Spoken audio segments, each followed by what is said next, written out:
They thought I was the poor girlfriend who would vanish for a cash envelope, but that envelope started the war. My boyfriend watched me get handed a plastic fork and whispered for me to just take it. Hours later, he asked to borrow that money to buy a gift for the woman who humiliated me at the gala when she threw $100 of taxi money at my feet. I did not pick up the bill. I picked up the microphone. My name is Holly James, and for the last 8 months, I have been living a lie. If you looked at my driver's license, you would see that I am 34 years old. If you looked at my tax returns filed under my pseudonym for my day job, you would see that I am a logistics coordinator for a mid-level trucking broker called Blue Ridge Dispatch. My resume says I spend my days arguing with truckers about fuel surcharges, tracking lost pallets of frozen chicken, and earning $42,000 a year before taxes. I drive a Honda Civic that is 6 years old. I wear denim that I buy off the rack at Target. When I go out for dinner, I check the prices on the menu before I order, and I always ask for a to-go box. It is a perfectly constructed life. It is boring, stable, and completely invisible. The truth is a little more complicated. I am the founder and CEO of Hawthorne Secure Logistics. We do not move frozen chicken, we move high-value assets. If a museum needs to transport a $20 million painting from Paris to New York, they call us. If a tech giant needs to move prototype microchips that are worth more than the gross domestic product of a small island nation, they call us. My company is currently valued at just over $1.2 billion. My personal net worth sits comfortably in the 9 figures, but I do not tell people this, especially not men. I learned the hard way in my late 20s that wealth acts like a magnet for the worst kind of insecurity in men. I have dated men who wanted a mother, men who wanted an angel investor, and men who wanted a trophy to polish their own fragile egos. They never looked at me. They looked at the liquidity. They looked at the power. So, when I met Carter Langford at a coffee shop in downtown Los Angeles, I made a choice. I presented him with Holly the dispatcher, not Holly the CEO. Carter was different, or so I thought. He was 36, charming in that effortless way that comes from never having to worry about rent, and undeniably handsome. He had the kind of jawline you see in cologne commercials and the easy confidence of a man who has always had a safety net. He told me early on that he loved how real I was. He loved that I did not care about brands. He loved that I was impressed by the simple things. He called me his breath of fresh air in a city of smog and silicone. It was sweet, until it started to feel condescending. My parents are going to love you, Carter said to me as we merged onto the highway, heading north toward Montecito. Well, my dad will. My mom can be a little intense. She is just protective of the family legacy. I looked out the window, watching the dry California hills roll by. Intense how? She has high standards, Carter said, keeping his eyes on the road. She is used to a certain pedigree, but do not worry. I told her you are simple. I told her you are not like the girls in our circle who are just looking for a payout. I forced a smile, but my stomach tightened. Simple. That was his favorite word for me. It was not a compliment. It was a classification. It meant low maintenance. It meant low risk. This weekend was the big test. The official introduction. The Langford estate in Montecito was legendary. A sprawling compound that had been in his family for 3 generations. Going there meant things were serious. It meant he was considering a future. But for me, this weekend was not about impressing them. It was about observation. I needed to know if Carter Langford was the man who loved me for me, or if he was just another rich boy playing tourist in the life of a working-class girl. I had my answer about the family dynamic the moment we pulled up to the gate. The iron gates were 12 feet tall, gilded with gold leaf that was probably peeling under the scrutiny of the IRS. We drove up a long, winding driveway lined with imported Italian cypress trees. The house itself was a monster of Spanish colonial architecture, with white stucco walls and a terracotta roof that looked like it cost more than my entire imaginary salary at Blue Ridge Dispatch. Just relax, Carter said, reaching over to squeeze my hand. His palm was damp. Remember, let me do the talking about the finances and stuff. You just be you. I nodded. I will be me. We parked in front of a fountain that featured a cherub urinating into a clamshell. Subtle.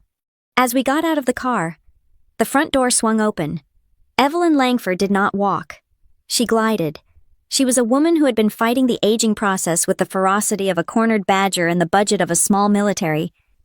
Her face was tight, her skin smooth and unmoving. She wore a silk caftan that flowed around her like smoke, and her fingers were weighed down by diamonds that were large enough to have their own gravitational pull. Carter, she said, her voice cool and airy. She offered him a cheek to kiss, then turned her gaze to me. It was a physical sensation, being looked at by Evelyn Langford. Her eyes started at my boots, practical leather, scuffed at the toe, traveled up my dark jeans, paused at my plain white blouse, and finally landed on my face. She did not smile. She looked at me the way a health inspector looks at a cockroach in a commercial kitchen. "And this must be Holly," she said. "Hi, Mrs. Langford," I said, extending my hand. "Thank you so much for having me." She looked at my hand for a solid 3 seconds before taking it. Her grip was limp. "Carter has told us so much about your situation. It is so brave of you to work in trucking. So gritty. It pays the bills," I said, keeping my voice light. "I am sure it tries to," she said. She turned back to Carter. "Your father is in the study. He is in a mood. The financing for the construction project is stalling again, and he has been screaming at lawyers all morning. Do try to cheer him up." Carter grimaced. "Is he still dealing with that audit?" "It is not an audit. Darling, it is a compliance check." Evelyn snapped, her eyes narrowing. "Don't use such ugly words. Go say hello. I will show Holly to the guest quarters." Guest quarters. Not a guest room. Interesting. I followed Evelyn through the house. The interior was stunning. I had to admit, high ceilings, marble floors, art on the walls that looked authentic. But there was a tension in the air, a vibration of stress that hummed beneath the luxury. I could hear a man's voice booming from behind a closed mahogany door down the hall. "I do not care what the protocol is. I need that inventory released by Monday, or the bank pulls the bridge loan." Evelyn stiffened. She walked faster, her heels clicking sharply on the marble. "Your room is out through the garden. We thought you would be more comfortable in the carriage house. It is rustic. Carter said you are used to smaller spaces." "That sounds lovely," I said. We walked through a manicured garden to a small building that looked like it used to store lawnmowers. It was separate from the main house. It was a clear message. "You are not one of us. You do not sleep under our roof." "Dinner is at 7, Evelyn said, standing at the door of the carriage house. She did not invite me to explore the grounds.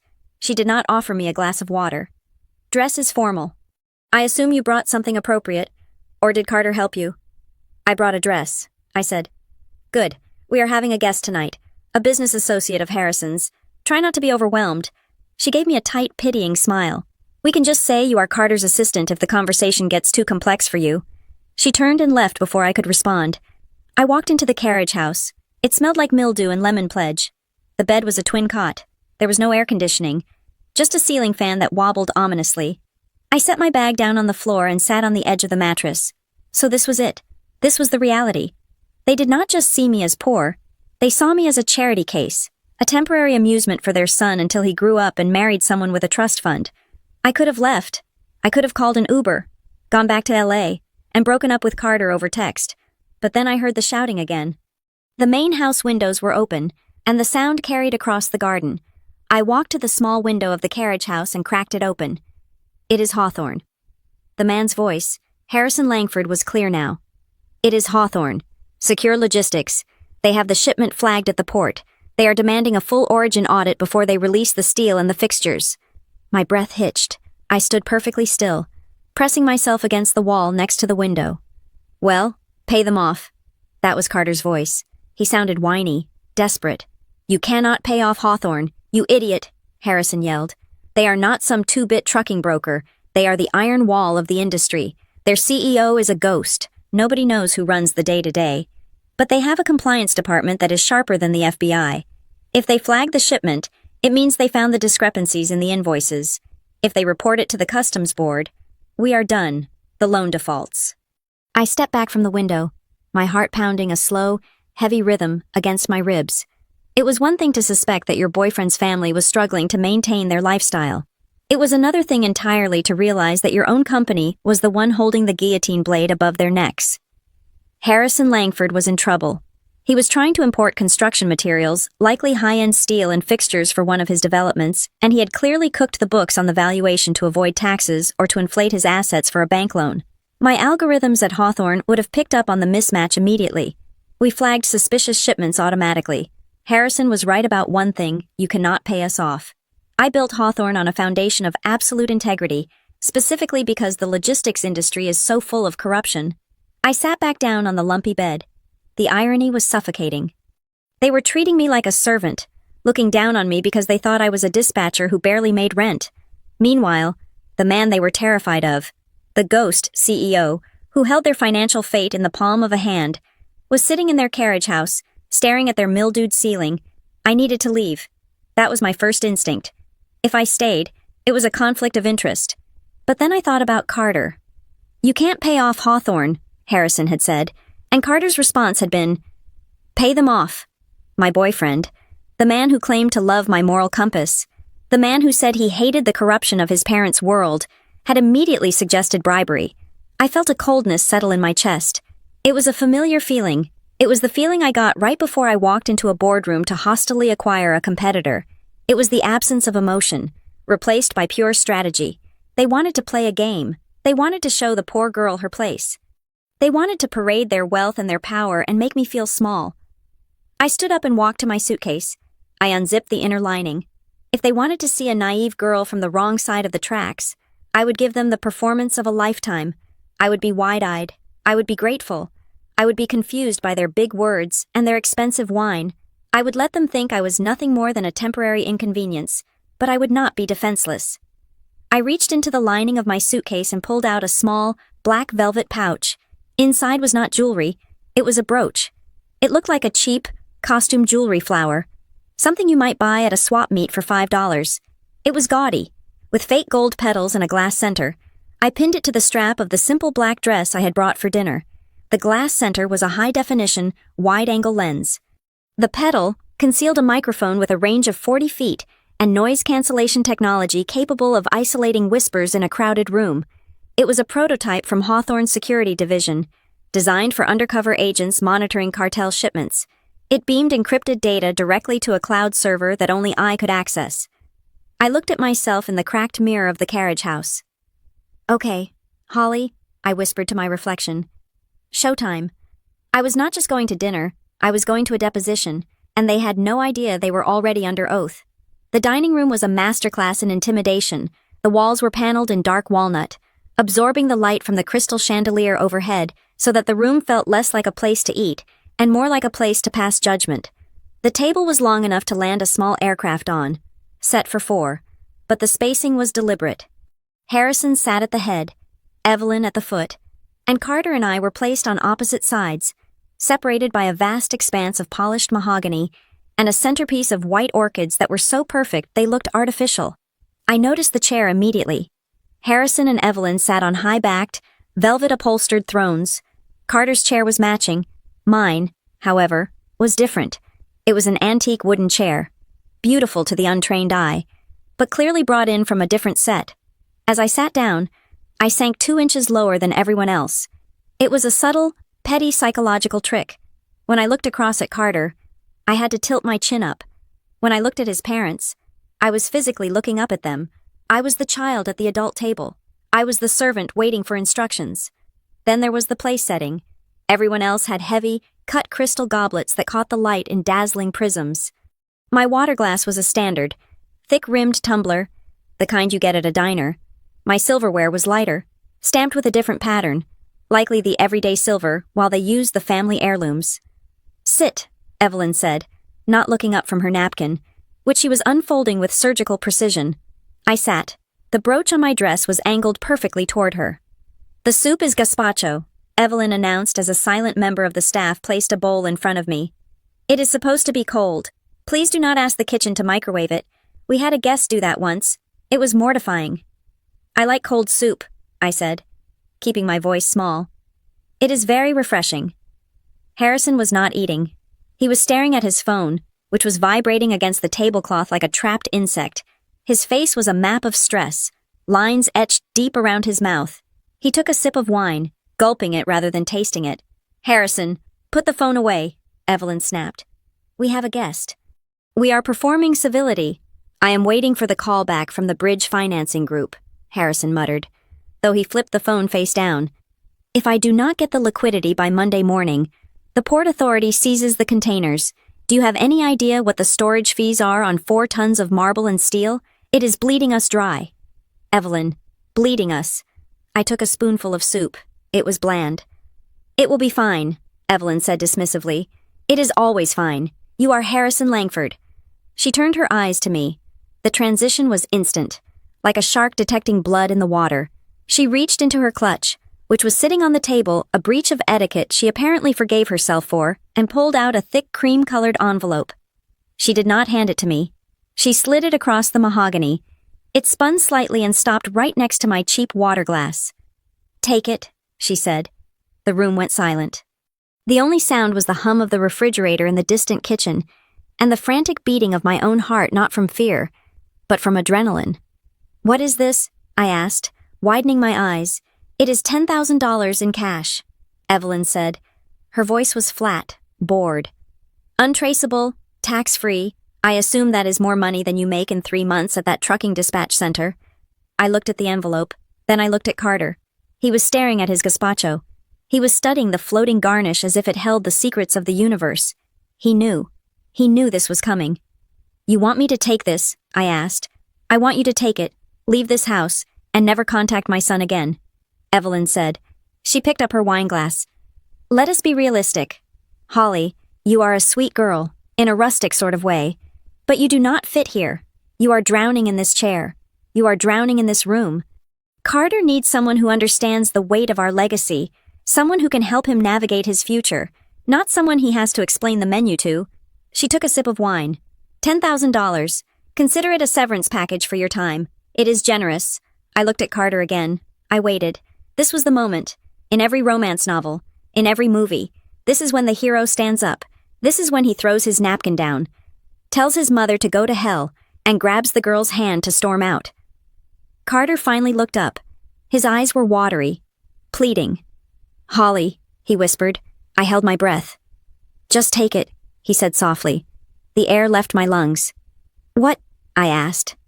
"Just take it," he repeated, his voice gaining a little more strength, trying to rationalize the cowardice. "You have that credit card debt you told me about. You have your rent coming up. It is a lot of money. Holly, it could really help you start over. Mom is set on this. It is better this way." I stared at him, the man I had spent 8 months with, the man who held me when I pretended to cry over a lost bonus at work, the man who claimed he wanted a simple life. He was not just a coward. He was a pragmatist of the worst kind. He was selling me out for domestic peace. He was buying his own comfort with my dignity. I reached out and picked up the envelope. Evelyn smiled. It was a triumphant, ugly thing. "Smart girl. I knew you were practical." I opened the flap. Most people would have thrown it in her face, or they would have run away crying, leaving the money behind to prove a point about honor. I did neither. I reached inside and pulled out the stack of $100 bills. They were crisp, new. I licked my thumb. "1," I said aloud. I placed the bill on the table. "2, 3, Evelyn's smile faltered. "What are you doing?" "I am counting it," I said, my voice completely devoid of emotion. "You said 10,000. I want to make sure it is all here. I cannot afford to be shortchanged. You know how it is with rent. 4, 5, 6. The sound of the bills hitting the table was the loudest thing in the room. Snap, snap, snap. Carter looked horrified. "Holly, stop. Just put it in your purse and go." 7, 8, 9. "I will not stop," I said, not looking up. "This is a business transaction, isn't it? Due diligence is required." Harrison's phone rang again. He snatched it up, ignoring Evelyn's glare. "Yes," Harrison barked into the receiver. "Talk to me. Did you get through to Hawthorne?" I paused at $2,500. I held the bill in midair, listening. "What do you mean they are reviewing the ethical compliance?" Harrison's face went from red to pale gray. "Who is the officer in charge? Get me a name. I want to speak to the CEO. I do not care if the CEO is invisible. Everyone has a price. Find out who runs Hawthorne Secure Logistics and offer them a consulting fee. Offer them whatever they want to sign off on the cargo." I placed the bill down. 26. I was the CEO. I was sitting 6 feet away from him, counting the bribe his wife had just given me to leave their son. The absurdity of it was almost intoxicating. If Harrison knew that the person who could save his empire or burn it to the ground was currently checking the authenticity of his wife's cash, he would have had a stroke right there in his velvet chair. "They are saying it is a hard hold," Harrison said to the room. Though he was talking to no one in particular, he lowered the phone, looking dazed.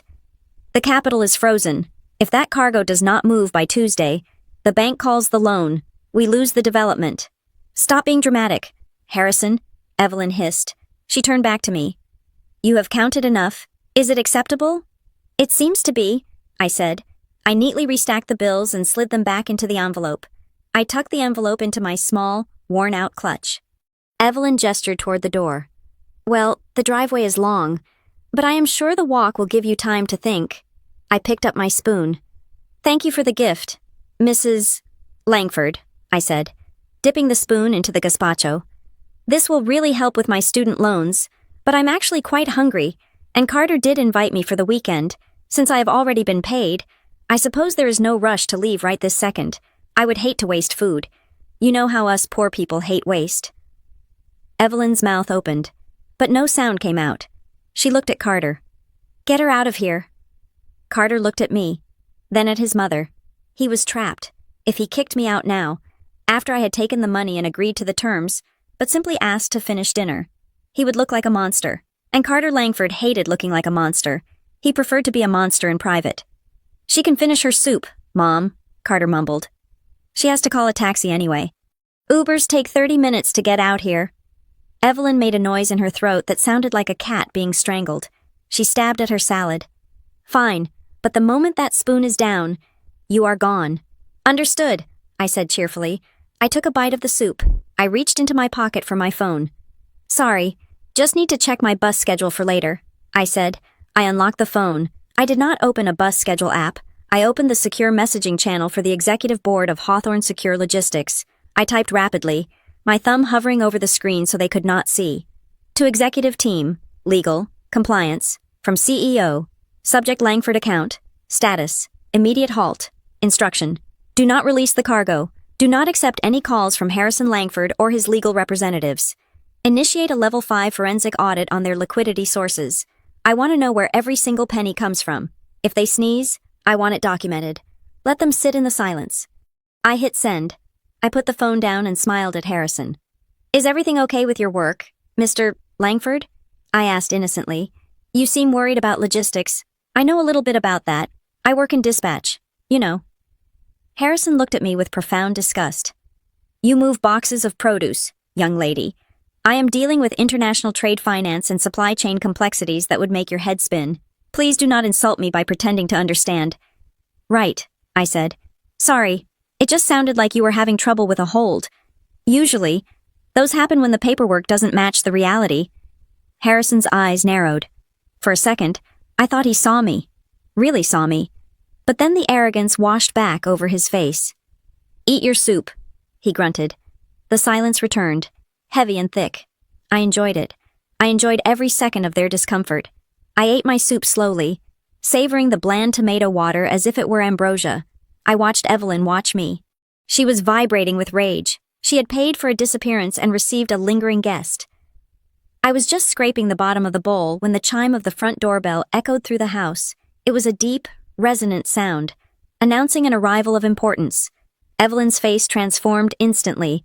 The scowl vanished, replaced by a bright, plastic smile. She smoothed her hair. That must be her, Evelyn said, her voice rising an octave to a tone of sickening sweetness. Harrison, pull yourself together. Carter, sit up straight. Who is it? Carter asked, looking relieved for the interruption. Serena, Evelyn said, beaming. Serena Vale. She is joining us for dessert.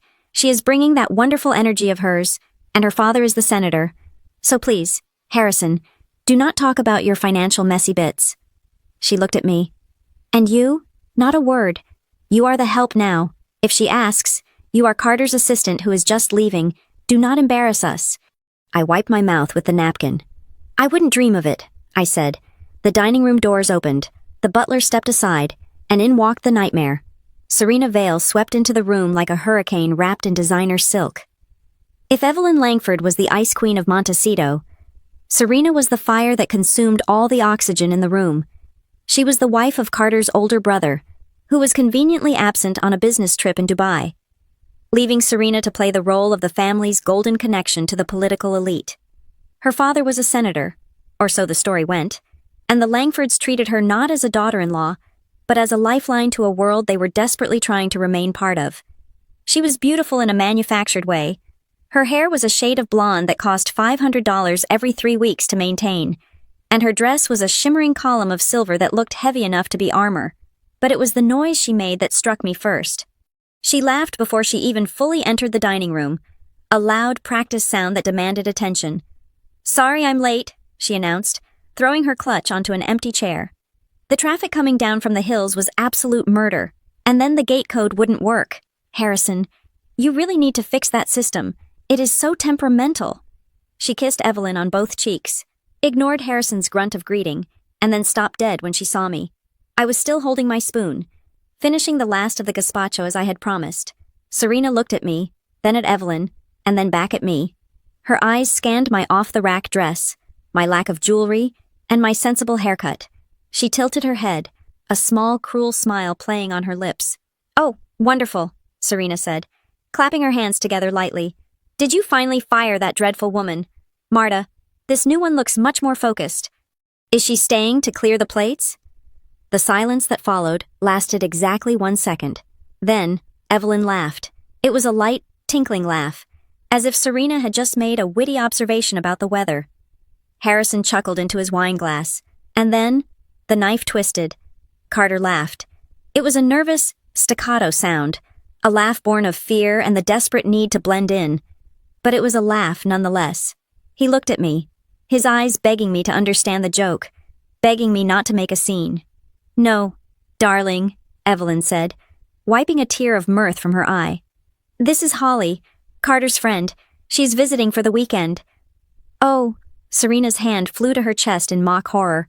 "Oh, I am so sorry. You just sat so quietly.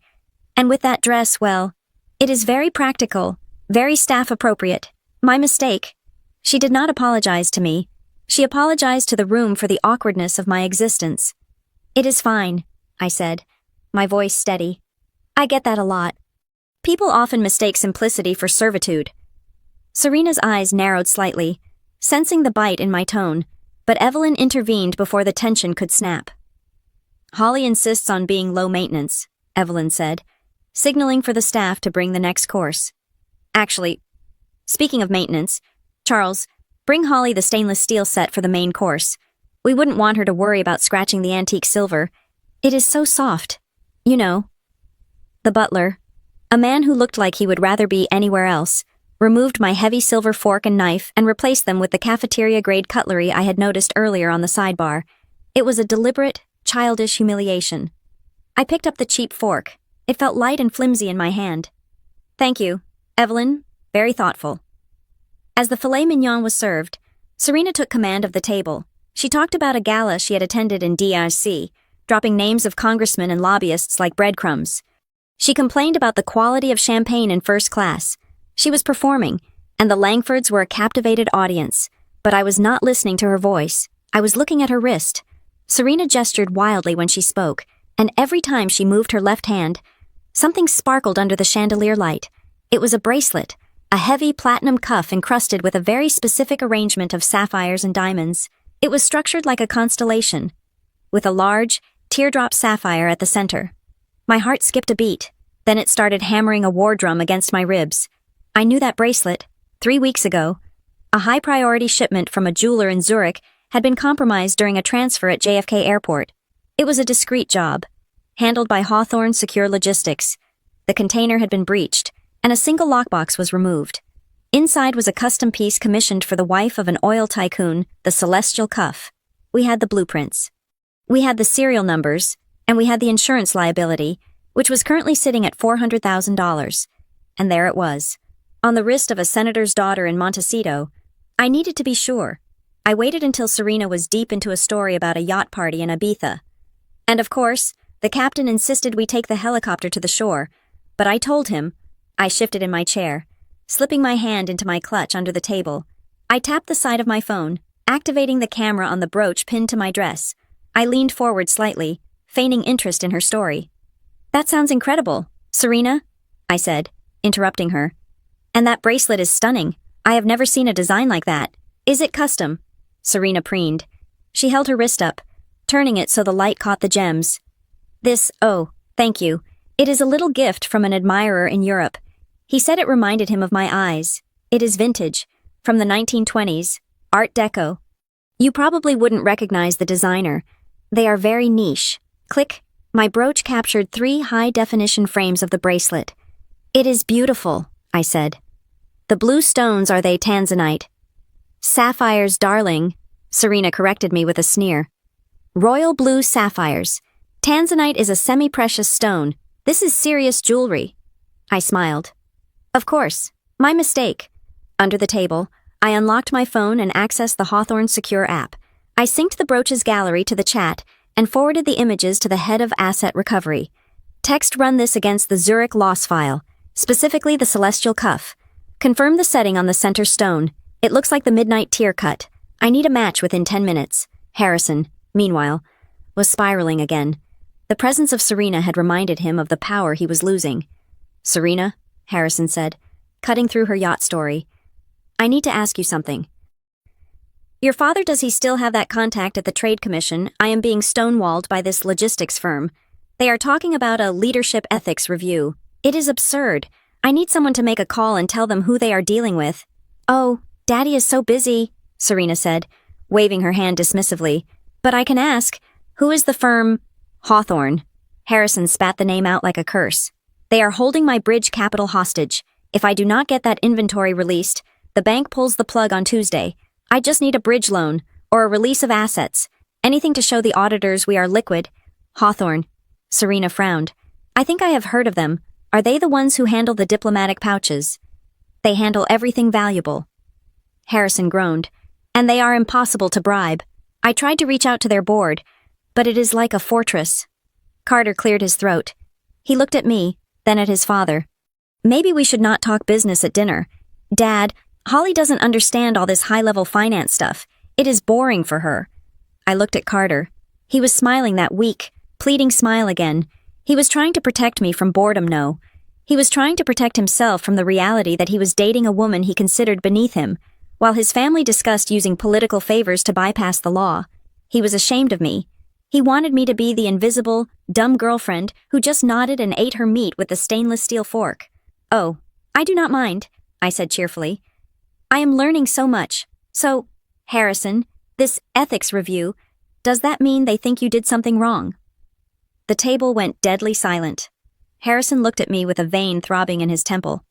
It means they are bureaucratic parasites, young lady. It means they are fishing for a payout. Actually, Serena interjected, eager to show off her knowledge. I have a friend who used to work in logistics. He said Hawthorne is obsessed with the source of funds. They only freeze accounts if they suspect the money is, well, dirty, she giggled. Not that yours is, Harrison, but you know, maybe you move some things around too creatively. She took a sip of her wine and winked. I looked at the bracelet again.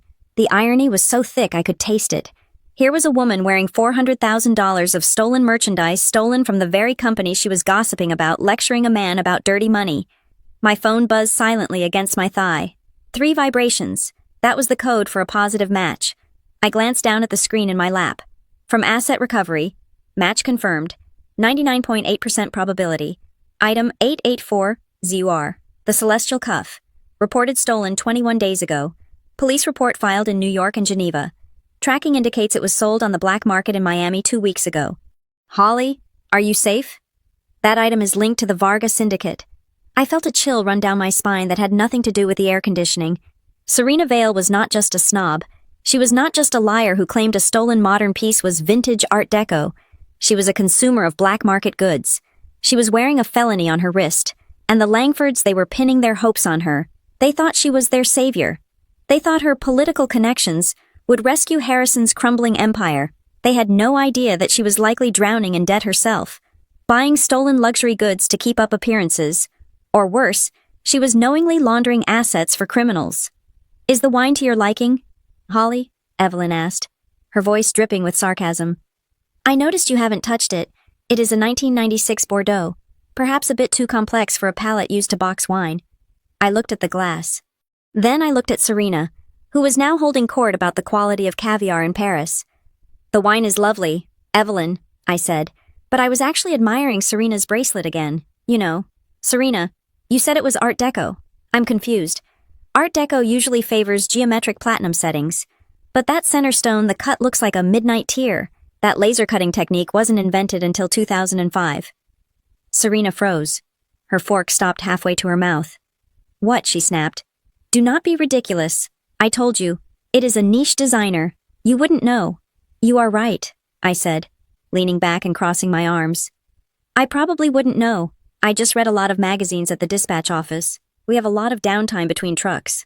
Exactly, Serena said, recovering her composure but looking rattled. Stick to your trucks, sweetie.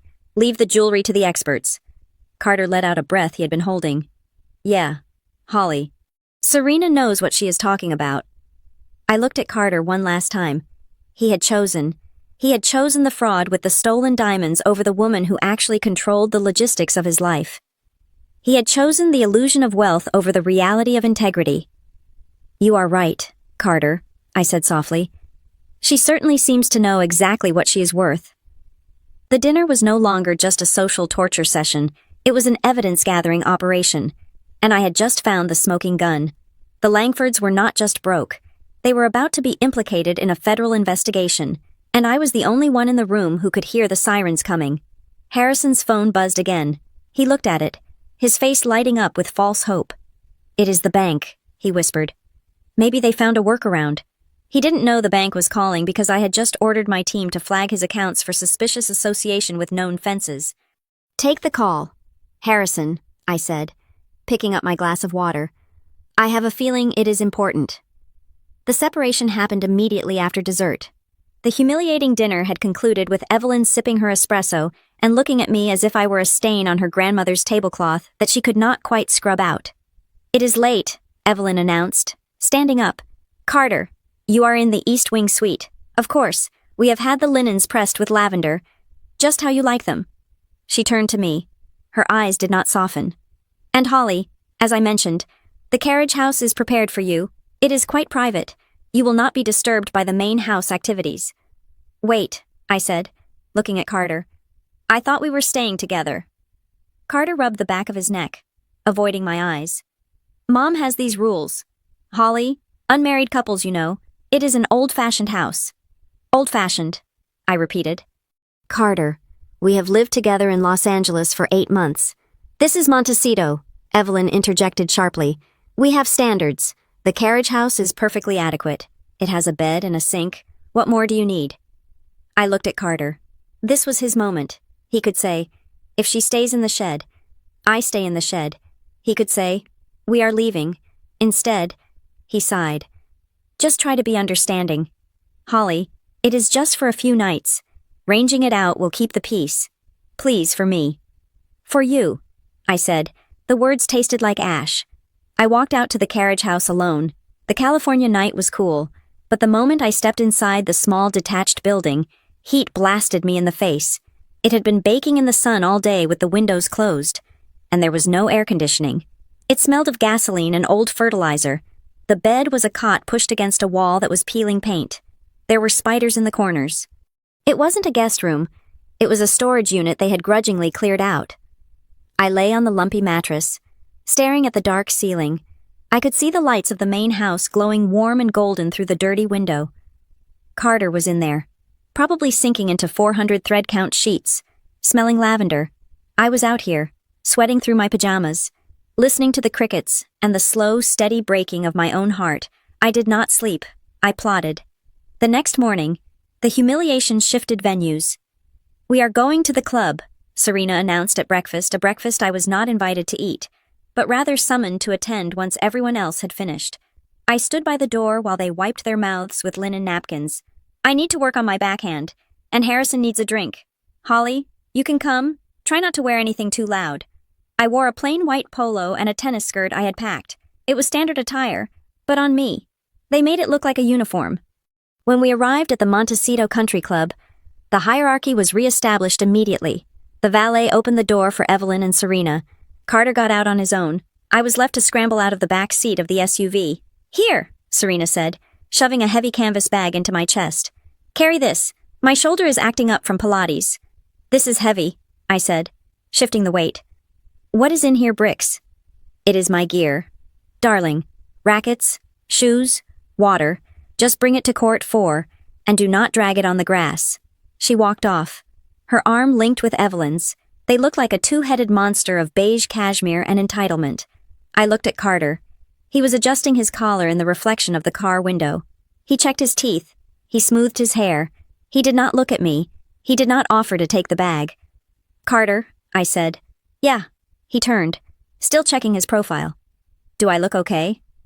"I think Serena invited some investors to watch us play. I need to look sharp." "The bag," I said, nodding to the heavy weight in my arms. "Oh, just bring it," he said distractedly. "Hurry up. Holly, you are lagging behind. It looks bad." He jogged off to catch up with his mother. I stood there for a moment in the parking lot. The sun was beating down. I was the CEO of a billion-dollar logistics company. I had 3 personal assistants who would tackle a linebacker to carry a coffee cup for me, and here I was, sweating in a parking lot, carrying the tennis gear of a woman who was wearing stolen jewelry. I hoisted the bag onto my shoulder. Fine, I walked to the courts. The club was beautiful, manicured to within an inch of its life. Staff members in crisp whites moved silently, delivering iced towels and cocktails. When I arrived at Court 4, Serena and Carter were already rallying. Evelyn and Harrison sat under a white umbrella, drinking Bloody Marys. "Put it there," Serena yelled from the baseline, pointing her racket at a patch of grass near the fence. "And get me my water. The pink bottle, not the blue one." I set the bag down. I found the pink bottle. I walked it over to her. "Ice," she demanded, not looking at me. "It needs more ice. Go find a waiter." I was not a guest. I was a prop. I was a background extra in the movie of their lives, there to make them look richer, more important, more served. As I walked toward the clubhouse to find ice, I spotted a camera dome mounted on the corner of the pro shop. It was a high-end model, a PTZ 400 with facial recognition capabilities. I knew it well. Hawthorne Logistics installed similar systems in high-security warehouses. I veered off the path and headed for the security office. I found the door marked private and knocked. A man in a blue blazer opened it. He looked annoyed until he saw the way I was standing shoulders back, chin up. "Can I help you?" "Ma'am, this area is restricted." "My name is Holly James," I said, my voice dropping the naive girlfriend act for 10 seconds. "I am a guest of the Langfords. I noticed your perimeter cameras are running a redundant loop on the south lawn. You have a blind spot near the service entrance." The man blinked. "Excuse me." "I work in the industry," I lied smoothly. "I just wanted to give you a heads up. Also, I need you to do me a favor. Archive the footage from Court 4 between 10 in the morning and noon today. Keep it on a separate server. I can't just—" "The woman on Court 4 is Serena Vale," I said, lowering my voice. "She is wearing a piece of jewelry that is currently the subject of an insurance investigation. If that bracelet goes missing, or if she claims it was stolen on your property, you are going to want proof that she was wearing it when she arrived and exactly who was near her.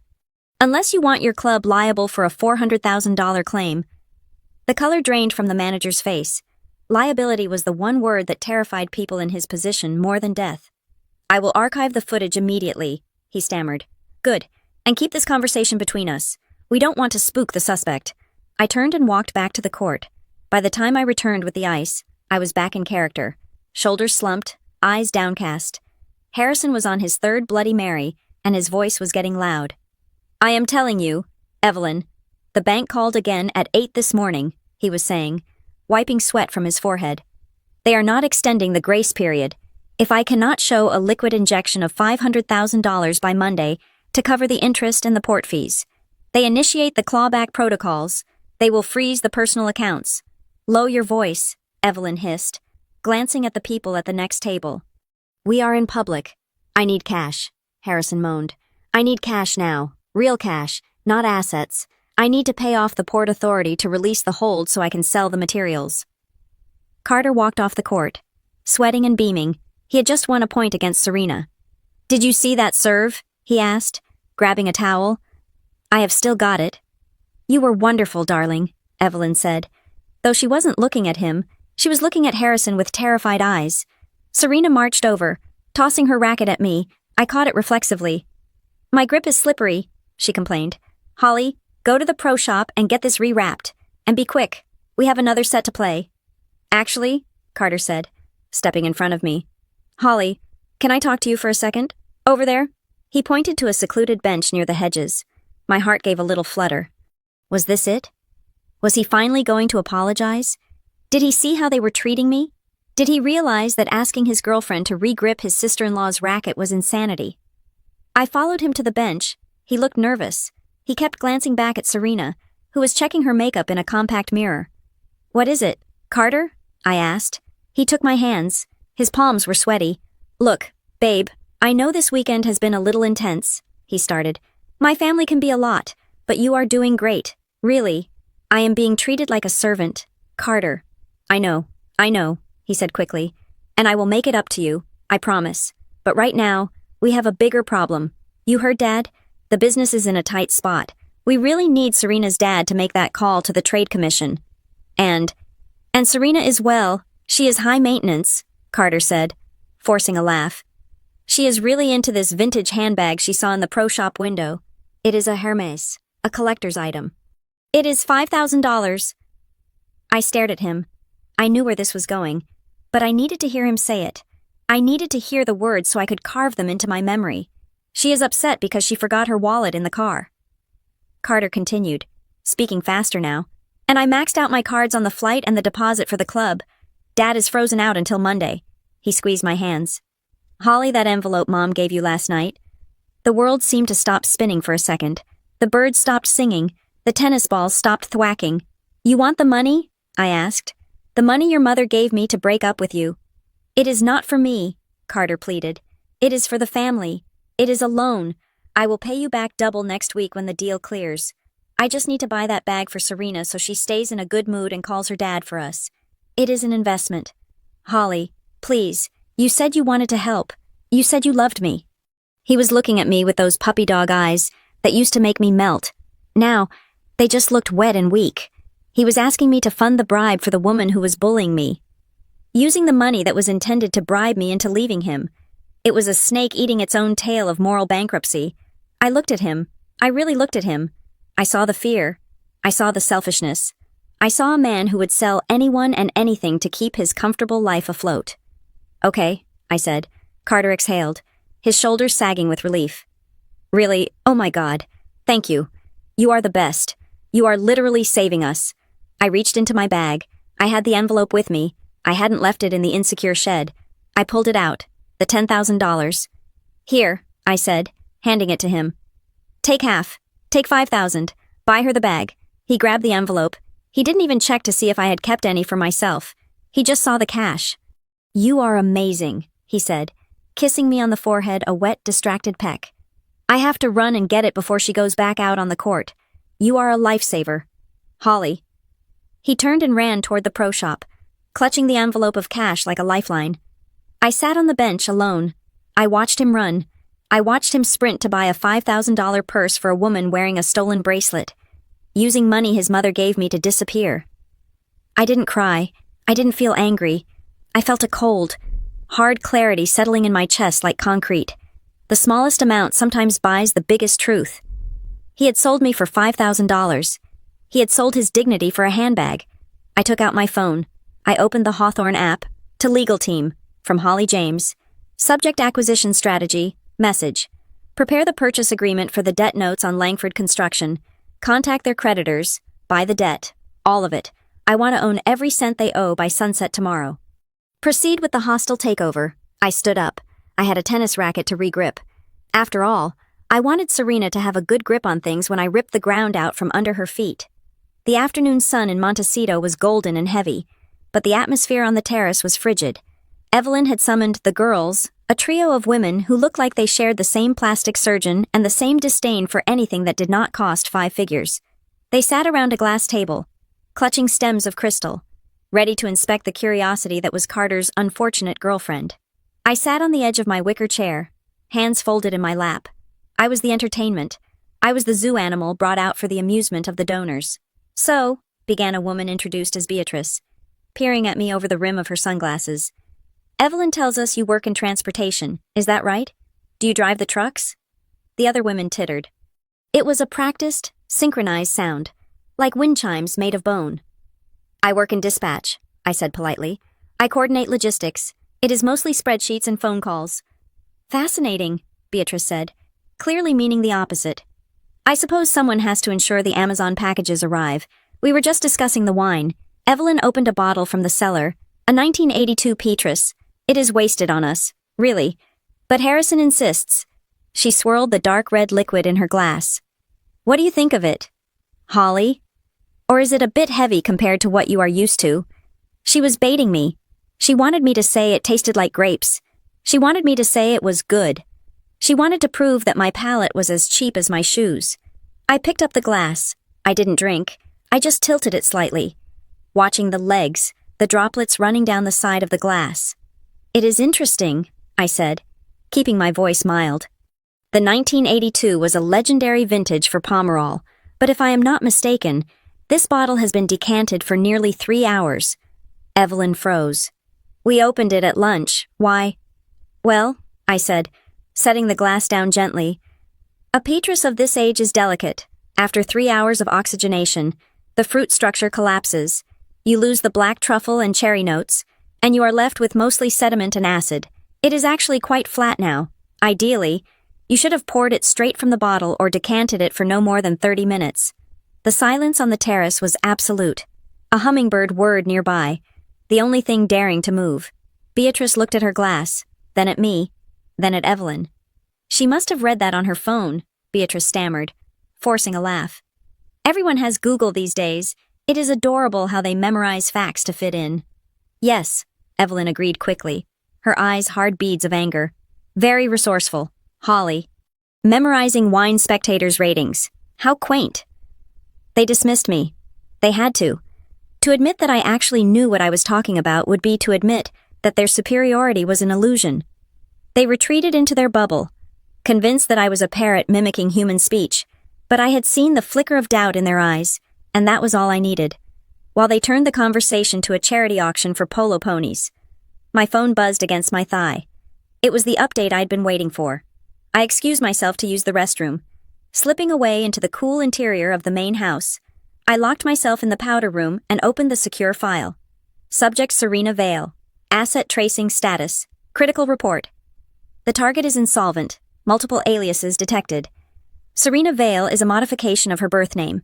Sarah Valesky. Credit rating is sub 500. She has 7 maxed-out credit cards and a pending lawsuit from a landlord in New York for $50,000 in unpaid rent. The political connections are exaggerated. Her father was a state senator for 1 term in the 90s and is currently bankrupt. The bracelet is confirmed stolen merchandise from the Varga ring. We have also linked her to a loan shark repayment schedule. She owes $200,000 to private lenders. I stared at the screen. The picture was complete, and it was pathetic. Serena wasn't a rich heiress looking down on me. She was a drowning woman climbing onto the Langford's lifeboat, not realizing the lifeboat was already full of holes. She was wearing stolen jewelry not because she was a criminal mastermind, but because she couldn't afford to buy real status. So she rented it from the black market. She was likely pushing Harrison to get money so she could pay off her own debts before her legs got broken. God, I whispered. It is a house of cards built on a swamp. I flushed the toilet for appearances and washed my hands. When I looked in the mirror, I didn't see a victim anymore. I saw a surgeon preparing to cut out a tumor. I walked back out. I didn't return to the terrace immediately. I found Harrison in the library. He was with Carter, and the door was slightly ajar. I stood in the hallway, adjusting my shoe, listening. The bridge loan has to come through. Carter.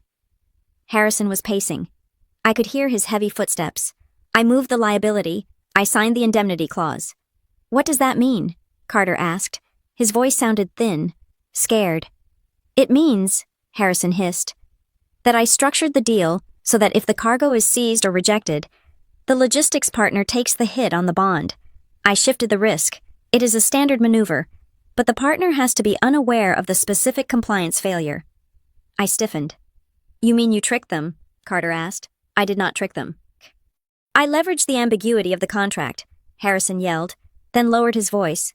Look, the company is Hawthorne Secure Logistics. They are huge. They won't even feel a $5 million write-off. But for us, it is life or death. If they reject the shipment, the clause triggers, and we are liable. If they accept it, and then Customs seizes it, Hawthorne is liable because they took custody. I need them to take custody. I need them to sign the manifest. I felt a cold rage settle in my gut. It wasn't just incompetence, it was malicious fraud. Harrison Langford was trying to trick my company into accepting responsibility for his illegal, undervalued cargo.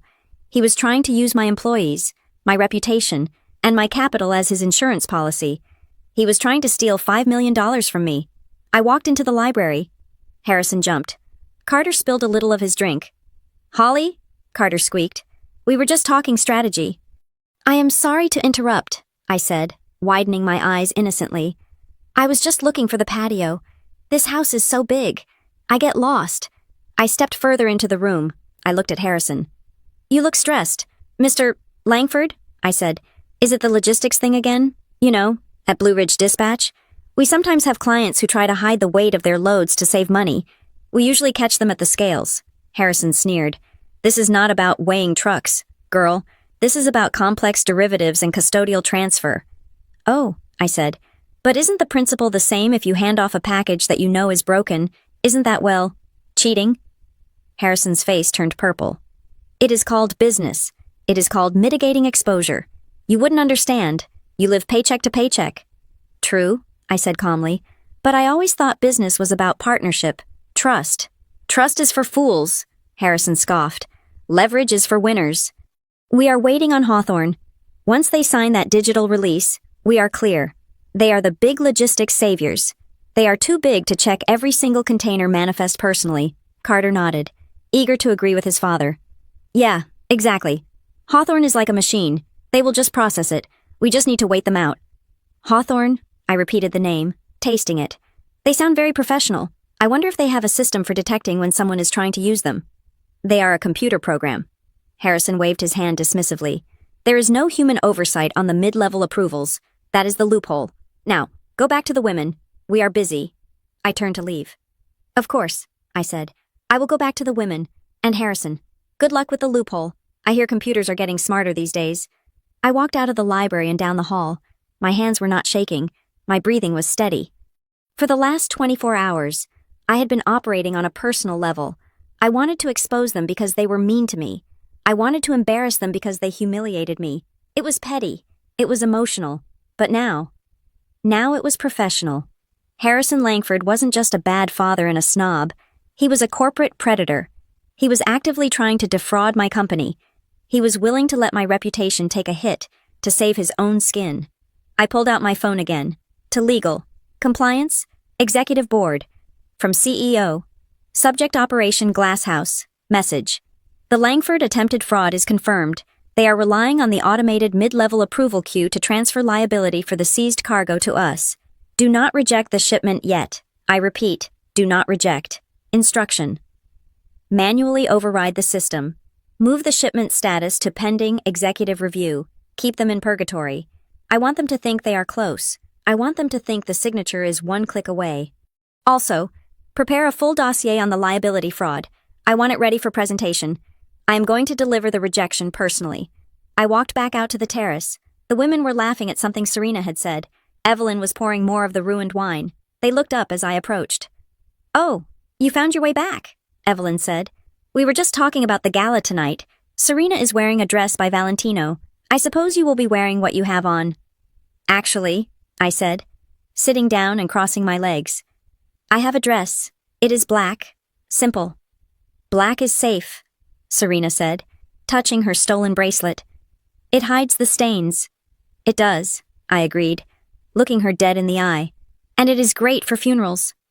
"Funerals?" Evelyn asked, raising an eyebrow. "Who is dying?" I smiled.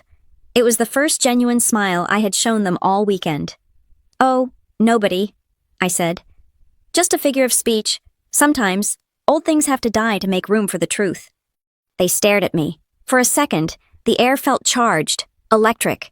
They sensed something had changed. The poor, naive Holly had evaporated, and something harder had taken her place. But then, arrogance took over. They laughed. They poured more wine. They went back to talking about horses and vacations.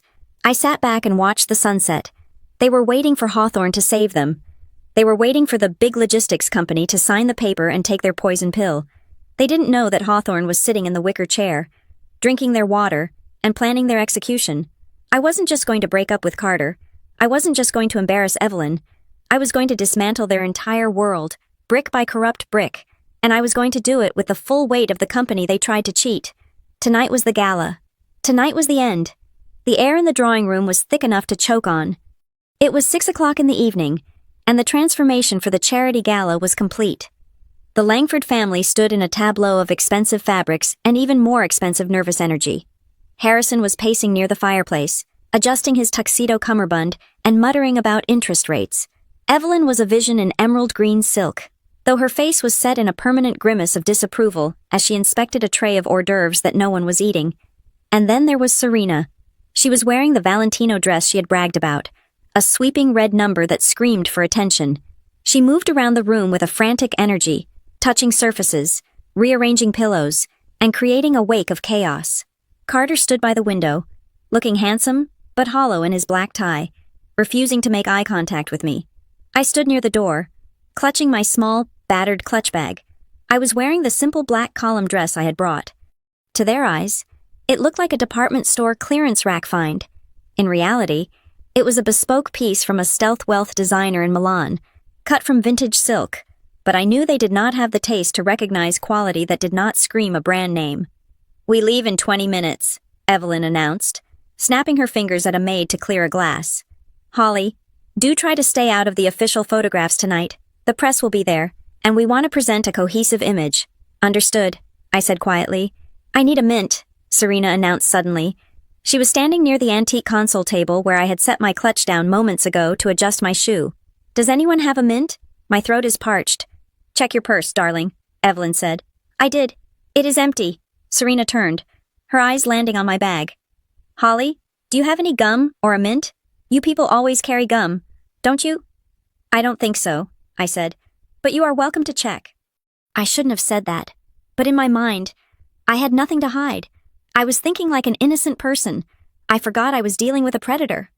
Serena lunged for my bag before I could step forward. She didn't just look. She rummaged. She opened the clasp and shoved her hand inside, digging around with aggressive force.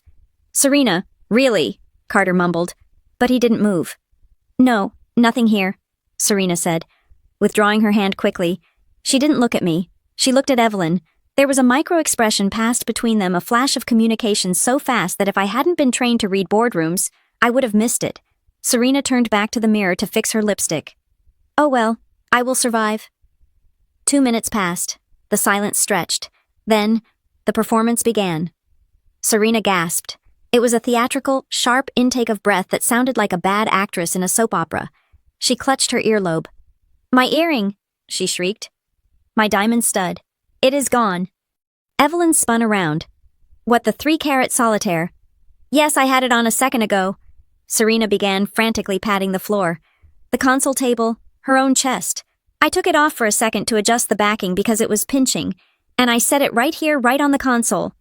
She pointed to the exact spot where my bag had been sitting. "It is gone," Serena wailed, turning to Harrison. "Harrison, it is insured, right? It cost $40,000. Harrison looked like he was about to vomit. The last thing he needed was another insurance claim while he was trying to commit insurance fraud on his cargo. "Find it, Serena. Just look on the floor." "I am looking." She dropped to her knees, sweeping her hands over the Persian rug. "It is not here. It vanished." Then, she stopped. She slowly lifted her head and looked at me. "Holly," she said. Her voice was trembling with fake accusation. "You were standing right here." "I was," I said calmly, "and I haven't moved." "You were the only one near the table," Evelyn said, her voice dropping to a dangerous, predatory register. She walked toward me. "And your bag was on the table. Are you accusing me of stealing an earring?" I asked. I didn't back away. I stood my ground. "I am stating facts," Evelyn hissed. "The earring was there. You were there. Now the earring is gone. And let us be honest. Holly, desperate people do desperate things. We know about your debts. We know about your lifestyle.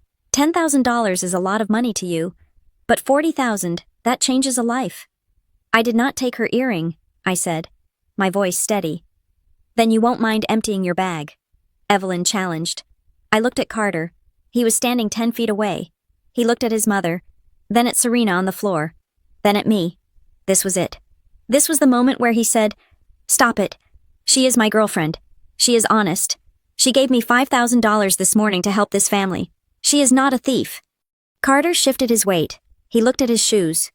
Holly, he said, his voice a pathetic whisper. Just dump the bag. Prove them wrong so we can go to the gala. Please, just do it for me. The silence that followed that sentence was heavier than lead. For you, I repeated.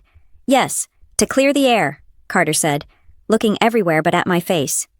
Fine. I walked to the center of the room. I stood over the expensive rug. I held my bag upside down. I unclasped it. The contents fell out in slow motion. My wallet, a tube of chapstick, my phone, the keys to my Honda, and then, with a soft clink, a diamond stud earring hit the floor and rolled toward Serena's red dress. The room exploded. I knew it, Serena screamed, snatching the diamond up. I knew it, you little thief. You saw it sitting there and you just swiped it. Oh my God, Evelyn gasped, pressing a hand to her chest. In my house. You steal in my house, after we fed you, after we welcomed you. Harrison shook his head, looking at me with pure disgust. I should call the police right now. This is grand larceny. Carter, Evelyn yelled. Look at her. Look at who you brought into our lives. A common thief. Carter looked at me. His face was a mask of betrayal, but it wasn't betrayal because he thought I stole it. It was betrayal because I had allowed myself to be framed and caused a scene. Holly, Carter stammered. Why, I mean, if you needed money that bad. I felt a cold smile touch my lips. It wasn't a smile of happiness. It was the smile of a chess player who just watched their opponent move their queen into a trap. I didn't defend myself. I didn't cry. I didn't shout that Serena had planted it. I simply reached up to my left shoulder. I touched the cheap-looking flower brooch pinned to my dress. It is a lovely earring, I said, my voice cutting through their shouting like a razor blade. Serena, you have excellent sleight of hand. Did you learn that from your friends in the Varga Syndicate? Or did you pick it up on your own? What are you talking about? Serena snapped, standing up and clutching the earring. You were caught red-handed. Carter, I said, turning to him. You asked me to prove it. You asked me to clear the air, so I will. I pulled my phone from the pile of belongings on the floor. I tapped the screen 3 times. At Blue Ridge Dispatch, I said, lying effortlessly. We handle sensitive cargo, high-value bonds, pharmaceuticals. Because of the liability, all field staff are required to wear body-worn recording devices during active hours. It is company policy. If we are accused of theft, we have to produce the footage. I held the phone up. I turned the screen toward them. This is a live feed from the camera pinned to my dress, I said. It has been recording for the last 48 hours. Cloud storage, encrypted. I tapped the playback button on the screen. A crystal-clear video played. It showed the drawing room from my perspective. It showed Serena asking for a mint. It showed her walking to my bag. And then, in high definition, it showed Serena's hand. It showed her palming the earring from her own ear. It showed her pretending to dig for a mint. And it showed her dropping the diamond stud into the open side pocket of my clutch. The room went so quiet, I could hear the hum of the electricity in the walls. Serena's face went from flush to ghost white in a single second. Her mouth opened, but no sound came out. Evelyn stared at the screen. Her eyes widened. She looked at the video, then at Serena, then at me. That, Evelyn started, her voice cracking. That is a felony, I finished for her. Fabricating evidence, filing a false report, attempted entrapment, and since the item is valued at $40,000, that is a significant prison sentence. I looked at Harrison. Shall we call the police now? Harrison? You were so eager a moment ago. I am sure they would love to see this video. And while they are here, maybe they can look into the provenance of that bracelet Serena is wearing or the bridge loan paperwork you are sweating over. Serena made a sound like a wounded animal. No, it was a joke. It was just a prank. A prank, I asked, raising an eyebrow. You called me a thief. You tried to ruin my reputation. You tried to have me arrested. It was a misunderstanding, Evelyn shouted, stepping between me and Serena. Her regal composure was gone. She looked terrified. Holly, listen to me. Put the phone away. We are family. We were just testing you to see if you could handle pressure. Testing me. I laughed. It was a cold, dry sound. You failed the test. Evelyn, you all did. Carter stepped forward, looking pale. Holly, babe, please, turn it off. Delete it. Serena didn't mean it. She is just stressed. Stressed, I repeated. I tapped the screen and paused the video. I did not delete it. I am going to keep this, I said, I am going to upload it to a secondary server right now. I tapped a few buttons. A loading bar appeared and completed. There, I said. Now it is safe. Even if you smash my phone, the video exists. Evelyn was trembling. She realized that the power dynamic had just shifted violently. I was no longer the poor guest. I was the person holding a grenade with the pin pulled out. What do you want? Evelyn whispered. Money, more money. I don't want your money, I said, bending down to pick up my wallet and keys. I put them back in my bag, leaving the diamond earring on the floor where it had fallen. I want to go to the gala, I said calmly. I want to finish this weekend, and I want you all to remember that for the next 3 hours, I am the only reason Serena isn't leaving in handcuffs. I stood up straight and smoothed my dress. Now, if you will excuse me, I need to fix my makeup. I seem to have been crying on the inside. I turned and walked out of the drawing room. I didn't look back, but I could feel their eyes on me. They were terrified. They were confused. They were trapped, and they still had no idea who I really was. They thought I was a dispatcher with a body cam. They didn't know I was the CEO who had just authorized the purchase of their debt. I walked down the hallway to the powder room. My hands were steady. My heart was slow. The game had changed. They had tried to frame me for a petty crime. In doing so, they had handed me the weapon I needed to destroy them legally, socially, and financially. I looked in the mirror. Showtime. Holly? I whispered. The gala was going to be interesting. The summons came exactly 10 minutes before we were scheduled to leave for the gala. I was in the carriage house, applying a final coat of lipstick in the dim light of the singular flickering bulb. When the butler knocked on the door, he did not look me in the eye. He simply informed me that Mrs. Langford required my presence in the library immediately. I grabbed my clutch, the one that now contained the evidence of Serena's crime, and walked across the garden. The air was cooling down. The Santa Barbara evening settling in with a breeze that smelled of jasmine and money. But as I entered the main house, the temperature seemed to drop 20 degrees. I entered the library. It was a room designed to intimidate, filled with books that had never been read, and leather chairs that cost more than most people's cars. Evelyn was sitting behind Harrison's massive oak desk. Harrison stood by the window, swirling a glass of scotch, looking like a man waiting for a firing squad. Carter was there, too, sitting in a corner chair, looking miserable. Sit down, Holly, Evelyn said. She did not offer a greeting. She pointed to a stiff wooden chair positioned directly in front of the desk. I sat. I crossed my legs. I waited. Evelyn placed a folder on the desk. She opened it and slid a thick document toward me. The paper was heavy, legal grade. We are going to the gala, Evelyn said. Her voice clipped and precise. We are going to present a united front. We are going to pretend that the unfortunate incident with Serena did not happen. We are doing this for the family name. Okay, I said. However, Evelyn continued, her eyes narrowing. We cannot ignore the reality of who you are and who we are. Carter is the heir to a significant legacy.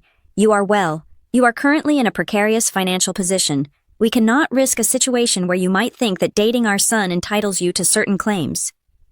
I looked at the document. The title was in bold. Capitalized letters, Relationship Asset Separation and Waiver of Claims Agreement. It was a post-nuptial agreement for people who weren't even engaged. It was a legal aggressive maneuver designed to strip me of any rights to sue, to claim support, or to touch a single penny of the Langford estate should Carter and I break up or stay together. What is this? I asked, feigning ignorance. It is a standard protection. Harrison grunted from the window. It states that any assets acquired by Carter Langford, past, present, or future, remain solely his. It states that you, Holly James, have no claim to the Langford estate, the Langford Construction Holdings, or any family trusts. It also includes a non-disclosure clause preventing you from discussing our family's private matters with the press. Evelyn tapped a pen against the desk. We want you to sign it, now, before we get in the limousine. I looked at Carter. Did you know about this? Carter looked at the floor. It is just paperwork. Holly, Mom says it is just to keep the lawyers happy. If we stay together, it doesn't matter, right? Because I will take care of you. But if we break up, it just makes things clean. He was looking at me with that same weak, pleading expression he had worn when he asked me to empty my purse. He thought this was a compromise. He thought he was managing his mother. He didn't realize he was insulting me for the last time. I picked up the document. I scanned the legalese.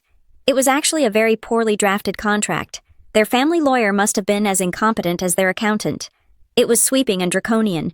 It declared that absolute separation of assets would be the governing law of our relationship. What was mine was mine. What was his was his. No community property. No commingling. They thought they were building a wall to keep me out of their castle. They had no idea they were building a wall that would keep them out of my bank vault.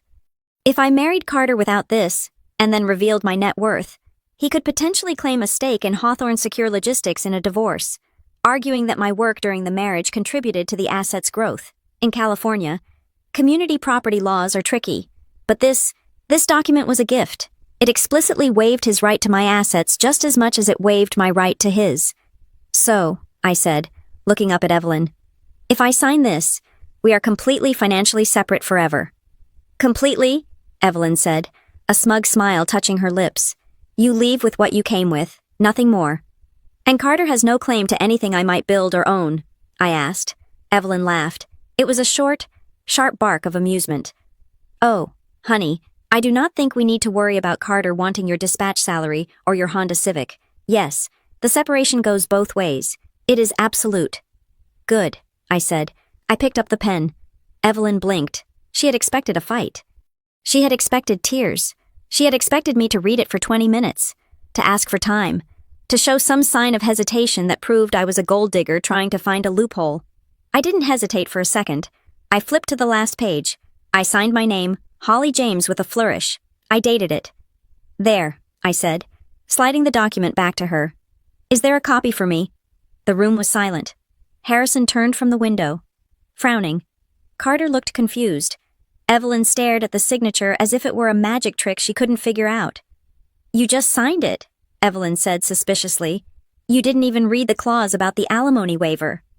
I don't need alimony, I said, standing up. I believe in being self-sufficient. Isn't that what you have been teaching me all weekend, that I should know my place? I reached over and took the duplicate copy from the folder. I folded it neatly and placed it in my clutch, right next to the phone that held the video of Serena. I will keep this for my records, I said. Shall we go? We don't want to be late for the red carpet. I walked out of the library before they could say another word. I left them in their confusion. They felt like they had won. They felt like they had just secured the family fortune from the greedy hands of a poor girl.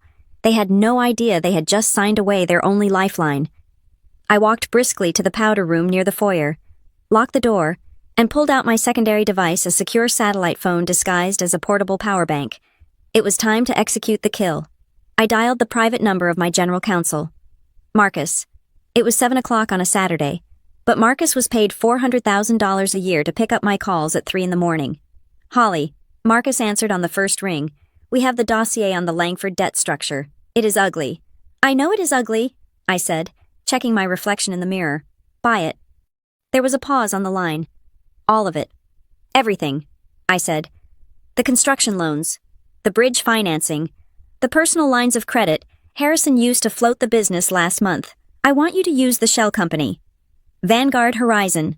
Do not let the name Hawthorne appear on any of the paperwork yet. Approach their creditors. They are distressed debt. The banks will be happy to unload them for 80 cents on the dollar. Buy the notes. Consider it done, Marcus said. We can have the papers executed within the hour. The electronic transfer is already authorized from your personal holding.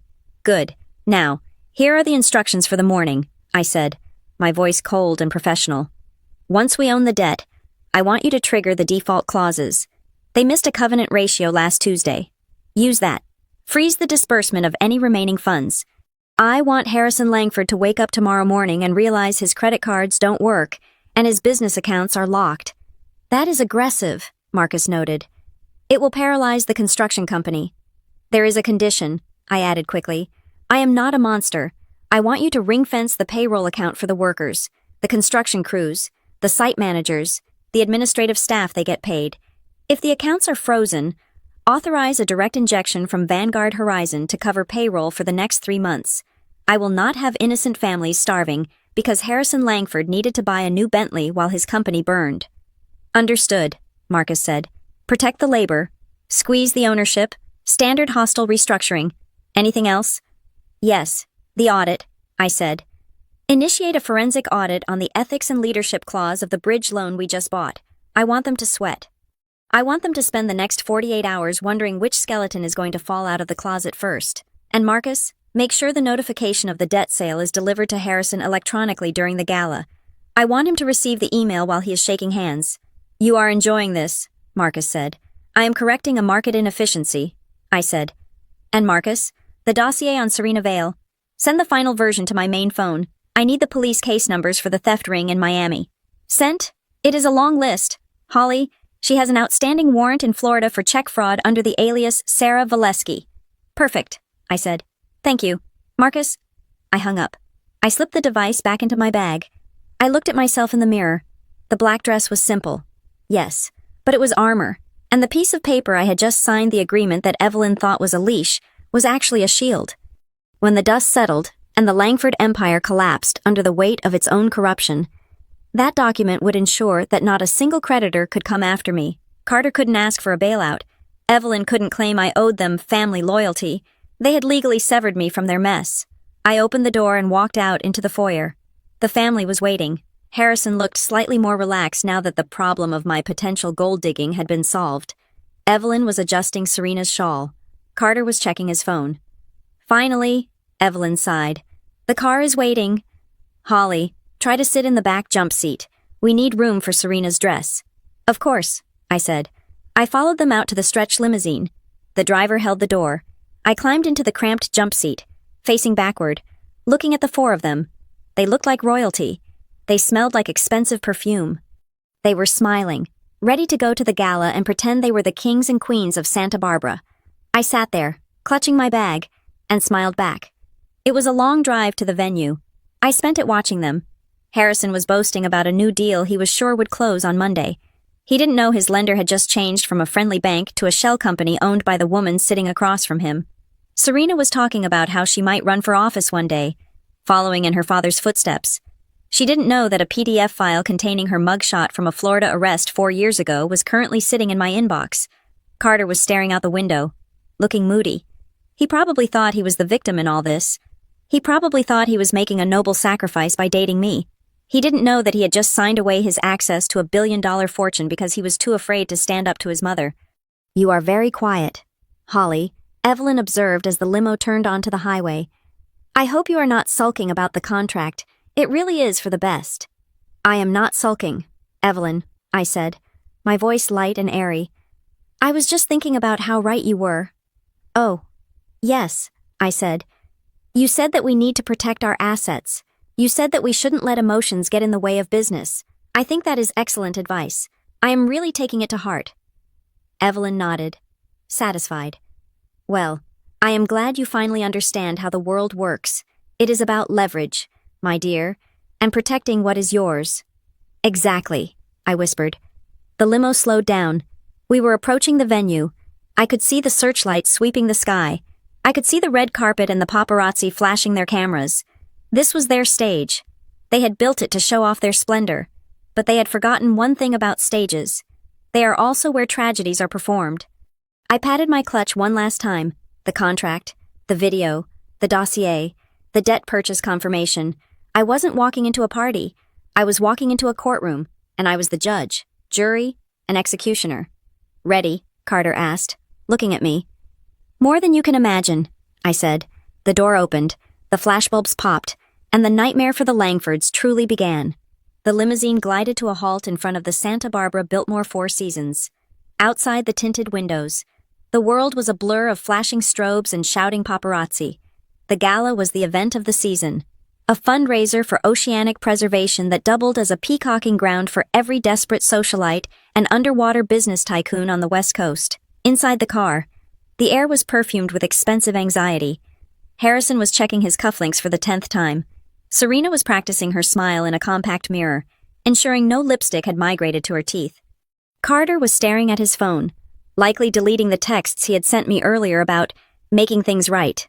Evelyn, however, was looking at me. She reached under the seat and pulled out a folded garment. It was a bright, garish teal polyester vest. It had the logo of the charity, a cartoon dolphin embroidered on the breast pocket, and the words, Event Support, stamped on the back in reflective white lettering.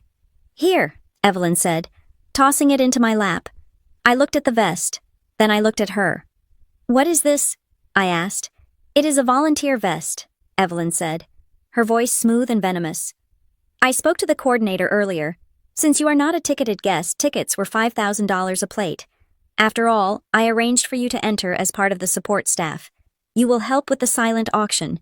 It is a wonderful opportunity for you to see how these events work without burdening us. You want me to wear a polyester vest over my dress? I asked. Your dress is invisible. Holly, this will give you purpose. Put it on. And when we get out, you are to walk 10 feet behind us. Do not walk next to Carter. He needs to be photographed with Serena. They look like a power couple. You look like you look like the help. So be the help. Carter looked out the window. Just put it on. Holly, it gets you inside, doesn't it? I picked up the vest. It felt rough and cheap against my fingers. A normal person would have thrown it in Evelyn's face. A normal person would have screamed. But I wasn't a normal person anymore. I was a hunter walking into a trap I had set myself. Okay, I said. I slipped the vest on. It clashed hideously with my vintage silk dress. It was oversized and smelled faintly of warehouse dust. Perfect, Evelyn said, not bothering to hide her smirk. Now you know your place. 10 feet. Holly, count them. The driver opened the door. Evelyn exited first, chin high, bathing in the flashes. Harrison followed, looking important. Then Serena, who paused to blow a kiss to a photographer who didn't know her name. Carter stepped out, buttoning his jacket. Stepping into the light, I waited a beat. I counted to 5. Then I stepped out. The cool ocean breeze hit my face. The noise of the crowd was a physical wall shouts of, "Over here, Mrs. Langford," and "Who are you wearing?" I walked exactly 10 feet behind them. I kept my head high. But I let the vest do the talking. To the onlookers, I was a staff member who had mistakenly wandered into the frame. I saw the photographers lower their cameras as I passed. I was visual noise. I was nobody. The Langfords reached the main entrance, where a heavy velvet rope was guarded by 2 men who looked like they were carved out of granite. Harrison flashed his invitation. The guards nodded, unhooking the rope with practiced deference. "Good evening, Mr. Langford, Mrs. Langford. Please, right this way." They swept through. Carter glanced back at me for a split second, a look of guilt, quickly masked by relief, and then he followed his mother. I stepped up to the rope. One of the guards, a man with a thick neck and an earpiece, stepped sideways, blocking my path. He didn't look at my face. He looked at the teal vest. "Staff entrances around the back. Miss," he grunted, pointing a thumb toward a dark alleyway lined with dumpsters. "Loading dock B. You are late for the briefing." I stopped. Through the open doors, I could see the Langfords. They had paused in the lobby to greet a local news anchor. They saw me. They saw the guard block me. Evelyn turned her back. Harrison laughed at something the anchor said. Carter adjusted his tie. They were going to leave me there. They were going to let me stand in the street, humiliated, directed to the garbage entrance, while they drank champagne. It was the final power play. If I went to the back, I accepted my status as a servant. If I caused a scene, I proved I was trash. I did not move toward the back. I stood my ground. "I am a guest," I said to the guard. My voice was calm, but it carried the distinct frequency of authority. "My name is Holly James." The guard sighed, clearly annoyed. "Look, lady, the vest says support. Support goes in the back. Do not make me call a supervisor. Clear the carpet. We have VIPs coming through." "I am a VIP," I said. The guard let out a short, incredulous laugh. "Yeah, and I am the King of England. Move it." He reached out to grab my arm to physically escort me away. "I wouldn't touch her if I were you." A deep voice boomed from behind me. The guard froze. His hand hovered an inch from my bicep. I turned around. Stepping out of a black town car was a man with silver hair and a tuxedo that cost more than the Langford's house. He walked with a cane, not because he needed it, but because it looked terrifying. It was Arthur Sterling, the chairman of the National Trade and Logistics Association, the man who controlled the flow of goods for half the continent. He was the most powerful man in the industry, a man Harrison Langford had been trying to get a meeting with for 6 years. Arthur looked at the guard, then he looked at me. His eyes widened. "Ms. James," Arthur said, his tone shifting from command to genuine shock. "Holly James, is that you?" The guard pulled his hand back as if he had touched a hot stove. He recognized Arthur Sterling. Everyone did. "Arthur," I said, offering a small, polite smile. "It is good to see you. I apologize for the attire. My hosts insisted on a specific dress code. Arthur looked at the teal vest. He looked at the event support logo. Then he looked at the entrance where the Langfords were still standing, watching the scene unfold with confusion. Arthur Sterling was a smart man. He understood power dynamics instantly. He saw the vest. He saw the rejection. And he saw the CEO of Hawthorne Secure Logistics, standing with her head high. He let out a low chuckle. I see. An undercover operation. Or are you just testing the competence of the local security? Something like that, I said. Arthur turned to the guard. The playfulness vanished from his face, replaced by steel. Do you know who this is, son? Arthur asked softly. She is wearing a vest, sir. The guard stammered. This is Holly James, Arthur said, announcing my name like it was a royal title. If she wants to wear a clown suit, you let her in. If she wants to wear a trash bag, you lay down your jacket for her to walk on. She is not staff. She owns the building. He didn't mean literally. He meant metaphorically. In our world, Hawthorne Logistics owned everything that moved. The guard turned pale. He unhooked the rope so fast he almost tripped over it. I am so sorry, Ms. James, the guard stuttered. Please, go ahead. Arthur offered me his arm. Shall we? Holly, I have been dying to ask you about the acquisition rumors in the Asian markets. Your team is making waves. I would be delighted. Arthur, I said. I unzipped the cheap teal vest. I shrugged it off my shoulders and let it drop to the red carpet. I didn't hand it to anyone. I just let it fall. A puddle of polyester at my feet. I stepped over it. I took Arthur Sterling's arm. We walked through the entrance. The flashbulbs went insane. The photographers didn't know who I was, but they knew Arthur Sterling, and they knew that if Arthur Sterling was escorting a woman, she was important. Who is she? I heard a photographer yell. Get the shot. Get the shot. We walked into the lobby. The Langfords were still there. They had been waiting, perhaps hoping to see me ejected, or perhaps just stalling to make sure they were seen by the press. Harrison's jaw was literally hanging open. He held his champagne glass at a dangerous angle. Harrison, Evelyn whispered, clutching his arm. Harrison, look, is that Arthur Sterling? It is, Harrison croaked. It is Sterling. Why is he holding her arm? Evelyn hissed. Why is he talking to her? They watched as Arthur leaned in and laughed at something I said, a genuine, respectful laugh. They watched as the security detail bowed to us. I looked at them as we passed. I didn't stop. I didn't acknowledge them as family. I acknowledged them as strangers. I gave them a polite, distant nod, the kind you give to a waiter who has just dropped a fork. Holly, Carter called out, his voice cracking. He took a step toward me. I kept walking. She must have latched onto him, Evelyn said rapidly, her voice rising in panic. She must have met him in the parking lot. She is begging him for a job. That is it. She is hustling. It is embarrassing. She dropped the vest, Serena whispered, looking at the floor where the uniform lay. She just dropped it. We moved into the grand ballroom. It was a sea of tuxedos and gowns, a cavern of gold light and soft jazz. Where are you seated? Holly, Arthur asked. I am at table 1, the chairman's table. Join me. I insist. I am bored to tears with these politicians. I was supposed to be seated. I checked the imaginary seating chart in my head, knowing Evelyn had likely placed me near the kitchen. Somewhere else, but I would accept your invitation. Arthur? Excellent. He led me through the room.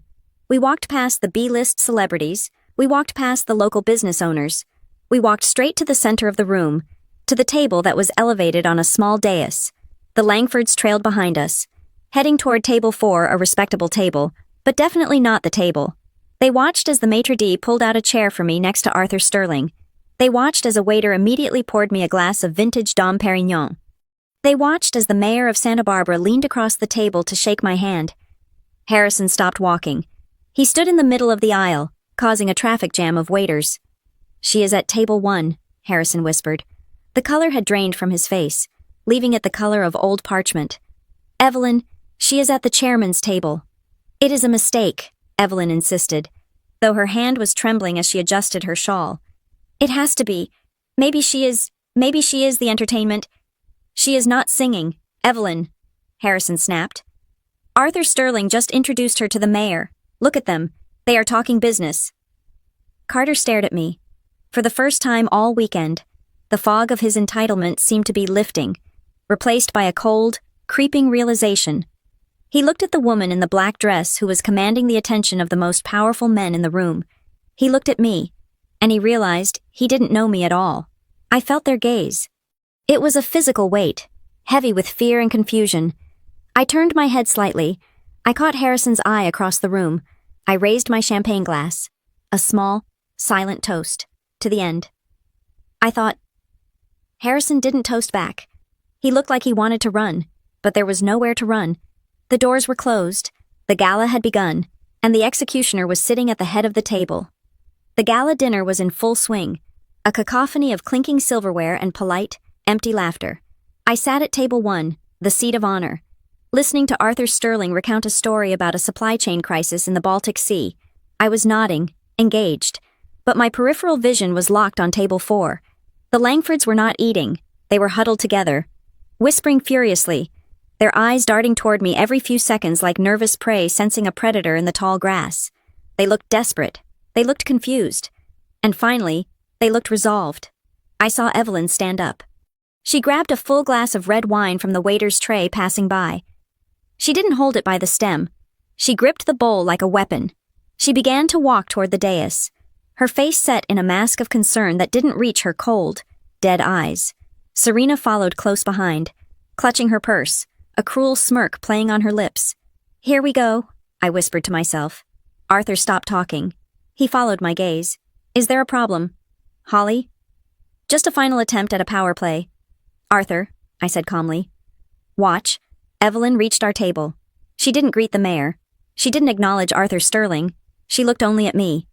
"Holly, darling," she exclaimed. Her voice pitched loud enough to turn heads at the surrounding tables. "I am so sorry to interrupt, but I think there has been a terrible mistake with the seating. You know staff isn't supposed to be in the VIP section." She moved closer, invading my personal space. "And oh my," she said, feigning a stumble. "You look so out of place." She lunged forward. It was a clumsy, deliberate motion. She tipped the large glass of Cabernet Sauvignon forward. The dark red liquid splashed across the front of my black vintage silk dress. It soaked into the fabric instantly, running down my chest and pooling in my lap. It was cold and sticky. The chatter at table 1 stopped instantly. The mayor gasped. Arthur Sterling stood up, his face thunderous. "Oh, dear," Evelyn cried, her hands flying to her mouth in mock horror. "I am so clumsy. But really? Holly, you should have moved. You are always in the way. Aren't you? Just like at the house? Always underfoot." "Look at her," Serena chimed in, stepping out from behind Evelyn. Her voice was shrill, cutting through the silence of the room. "She is a mess. A stain on the tablecloth." Serena reached into her clutch. She pulled out a single, crisp bill. "Here," Serena said loudly. She crumpled the bill and threw it. The paper ball hit my shoulder and fell to the floor at my feet. It was $100. "Take this for a taxi," Serena sneered. "Go back to your little apartment. Go back to your dispatch center. You don't belong here. You are embarrassing us. You are embarrassing Carter." The room had gone deathly silent. The band had stopped playing. 300 of the wealthiest people in California were staring at the scene. They saw a young woman covered in wine. They saw a crumpled bill on the floor. They saw the Langford women standing over me like vultures. I looked at the money. "Pick it up," Serena hissed. "It is more than you make in a week." I stood up. I did not pick up the money. I did not wipe the wine from my dress. I let the stain sit there. A dark testament to their cruelty. I reached forward to the center of the table. I picked up the wireless microphone that had been left there for the upcoming speeches. I tapped the head of the microphone. Thump, thump. The sound echoed through the massive ballroom speakers. A deep, resonant heartbeat that made everyone jump. "Is this on?" I asked. My voice was calm. It wasn't the voice of a victim. It was the voice of a woman who commanded fleets of ships and armies of trucks. Evelyn's eyes widened. "What are you doing?" "Put that down." "No," I said. "I don't think I will." I stepped away from the table, moving to the center of the dais. I looked out at the crowd. I looked at the cameras that were now trained on me. "Good evening," I said. "My name is Holly. For the last 48 hours, I have been a guest at the Langford estate. In that time, I have been forced to sleep in a gardening shed with no air conditioning. I have been fed from the staff menu. I have been given a polyester vest and told to enter through the garbage dock. I have been framed for a felony theft of jewelry to cover up a family member's crimes. And 10 minutes ago, I was forced to sign a legal waiver stripping me of any rights to the Langford assets, under the assumption that I am a gold digger targeting their fortune. A murmur rippled through the crowd. Shock. Disbelief. "Harrison!" Evelyn shrieked, looking back at her husband. "Do something. She is drunk. Get security." "I am not drunk," I said, my voice hardening into steel. "And I am not finished." I turned to look directly at Harrison, who was standing frozen near table 4, his face the color of ash. "Harrison Langford," I said. "For weeks, you have been desperately trying to secure a bridge loan to save your construction empire from bankruptcy. You have been waiting for a signature from your logistics partner to release a shipment of materials that you fraudulently undervalued to evade taxes. You have been begging for a meeting with the CEO of that company. You called them invisible. You called them bureaucrats. You told me at dinner that everyone has a price." Harrison took a step back. He was shaking. "Well, Harrison," I said, "you finally got your meeting." I paused. I let the silence stretch until it was almost painful. "My name is Holly James, and I'm the founder and CEO of Hawthorne Secure Logistics." The gasp that went through the room was like a physical wave. Arthur Sterling was smiling, a slow, appreciative nod. The mayor looked stunned. Harrison's knees actually buckled. He grabbed the back of a chair to stay upright. "No, that is impossible. You are a dispatcher." "I am the person who built the system you tried to cheat," I said. "And as of this moment, Hawthorne Logistics is formally rejecting your shipment. We are canceling the partnership. The reason listed on the manifest will be gross ethical failure and attempted fraud. Your bridge loan is dead. Harrison, your cargo is seized." "No," Harrison wailed, a guttural sound of pure despair. "You can't. That kills the company." "You killed the company," I corrected him. "I am just burying the body." I turned to Serena. She was standing frozen, her mouth open, the arrogance drained from her face, leaving only terror. "And now, let us talk about you." "Serena," I said. I pulled my phone from my clutch. I tapped the screen. "Can we get the feed on the main screen, please?" I asked the tech booth. The massive projection screen behind the stage flickered. The logo of the charity disappeared. In its place, a police mugshot appeared. It was Serena, looking younger, with messy hair and no makeup, holding a placard with a booking number. "This is not Serena Vale," I announced to the room. "This is Sarah Valesky. She is not the daughter of a senator. She is a fugitive from Florida with 3 outstanding warrants for check fraud and identity theft. She is currently insolvent, with over $200,000 in debt to private loan sharks." Serena screamed. "Turn it off. Turn it off right now. And that bracelet she is wearing," I pointed to her wrist. The one she claimed was Art Deco. "It is the Celestial Cuff, stolen from a shipment in Zurich 3 weeks ago by the Varga Syndicate. It is valued at $400,000. My company has been tracking it." I looked toward the back of the room. "Officers," I said into the microphone. "She is all yours." The doors burst open. 4 uniformed police officers and 2 detectives in suits marched in. They didn't look at the crowd. They looked straight at Serena. "No," Serena shrieked, backing away, knocking into a waiter. "He gave it to me. I didn't steal it. I just bought it. Harrison, help me." Harrison didn't move. He was staring at his phone. The detectives grabbed Serena. She fought, kicking and screaming, her red Valentino dress tangling around her legs. "You witch!" Serena screamed at me as they cuffed her hands behind her back. "You ruined everything. You were supposed to be nobody." "I am the person who checks the receipts. Sarah," I said into the mic. "Goodbye." They dragged her out. The room was in chaos. People were standing, taking photos, whispering furiously, but I wasn't done with the Langfords. I looked at Harrison. He was staring at his phone screen with dead eyes. "Check your email." "Harrison," I said softly into the mic. "You just received a notification." Harrison looked up at me. His eyes were red, watery pits of fear. "What did you do?" he whispered. The microphone picked it up. "You were worried about your creditors," I said. "You were worried the bank would call your loans. You don't have to worry about the bank anymore. I bought your debt. Harrison, all of it. The construction loans, the personal lines of credit, the mortgage on the Montecito estate. I own it all. It is held by a company called Vanguard Horizon. That is me." Harrison dropped his phone. It shattered on the marble floor. "And as your new creditor," I continued, "I am calling the debt, effectively immediately. Your accounts are frozen. Your assets are pending liquidation. You have 30 days to vacate the property before foreclosure proceedings begin." Evelyn let out a sound that was half sob. half scream. She looked around the room, realizing that her social standing had just been incinerated. The women she had insulted me with earlier were now looking at her with undisguised horror. She was not the queen of Montecito anymore. She was a bankrupt woman standing in a puddle of her own cruelty. And then, there was Carter. He had been standing in the shadows of his parents' destruction. Now, he ran forward. He ran up the steps of the dais, ignoring the security guards. He stopped in front of me. He looked at the wine stain on my dress. He looked at the microphone in my hand. He looked at the face of the woman he had treated like an accessory. "Holly," he gasped, breathless. "Holly, wait. Baby, listen." The microphone was still near my mouth. Everyone could hear him. "We can fix this," Carter pleaded. Reaching for my hand, I pulled back sharply. "I didn't know. I swear I didn't know about the fraud. I was just doing what they told me. You know me. You know I love you." "Do you?" I asked. "Yes, of course we are a team," Carter said, his voice rising in desperation. "Look, forget my parents. They are crazy. But us, we are real. You can't just destroy my family like this. We can work this out. I can help you run Hawthorne. We can be a power couple.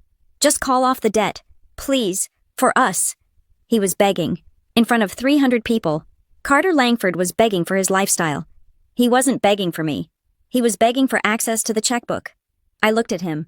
I remembered the way he had whispered for me to take the money. I remembered the way he had asked me to empty my purse. I remembered the way he had let me walk behind him in a polyester vest. "Carter," I said, "do you remember that contract your mother made me sign an hour ago?" Carter froze. The waiver, the relationship asset separation agreement," I clarified. "The one that says you have absolutely no claim to my assets, my company, or my future earnings. The one that says our financial lives are completely severed." Carter's face went pale. He realized what he had done. He had signed away his only parachute. "You wanted to protect the Langford legacy from me," I said. "Congratulations, Carter. You succeeded. You are completely safe from my billions. You don't get a dime. You don't get a job. And you certainly don't get me." I dropped the microphone. Thump. It hit the floor with a finality that echoed through the ballroom.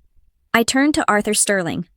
"Arthur," I said, my voice returning to a conversational volume. Though the room was so quiet, everyone heard it. "I believe I have ruined my dress. Would you mind escorting me to my car?" Arthur stood up. He looked at the Langfords, Harrison broken, Evelyn sobbing, Carter standing like a statue of regret, and then he looked at me with immense respect. "It would be the honor of my life, Ms. James," Arthur said. He offered me his arm. I took it. We walked off the stage, down the steps, and through the center of the ballroom. The crowd parted for us like the Red Sea. I didn't look back at the Langfords. I didn't need to. I knew exactly what they looked like. They looked like people who had just learned the most expensive lesson of their lives. Never mistake silence for weakness, and never, ever hand the executioner a signed confession.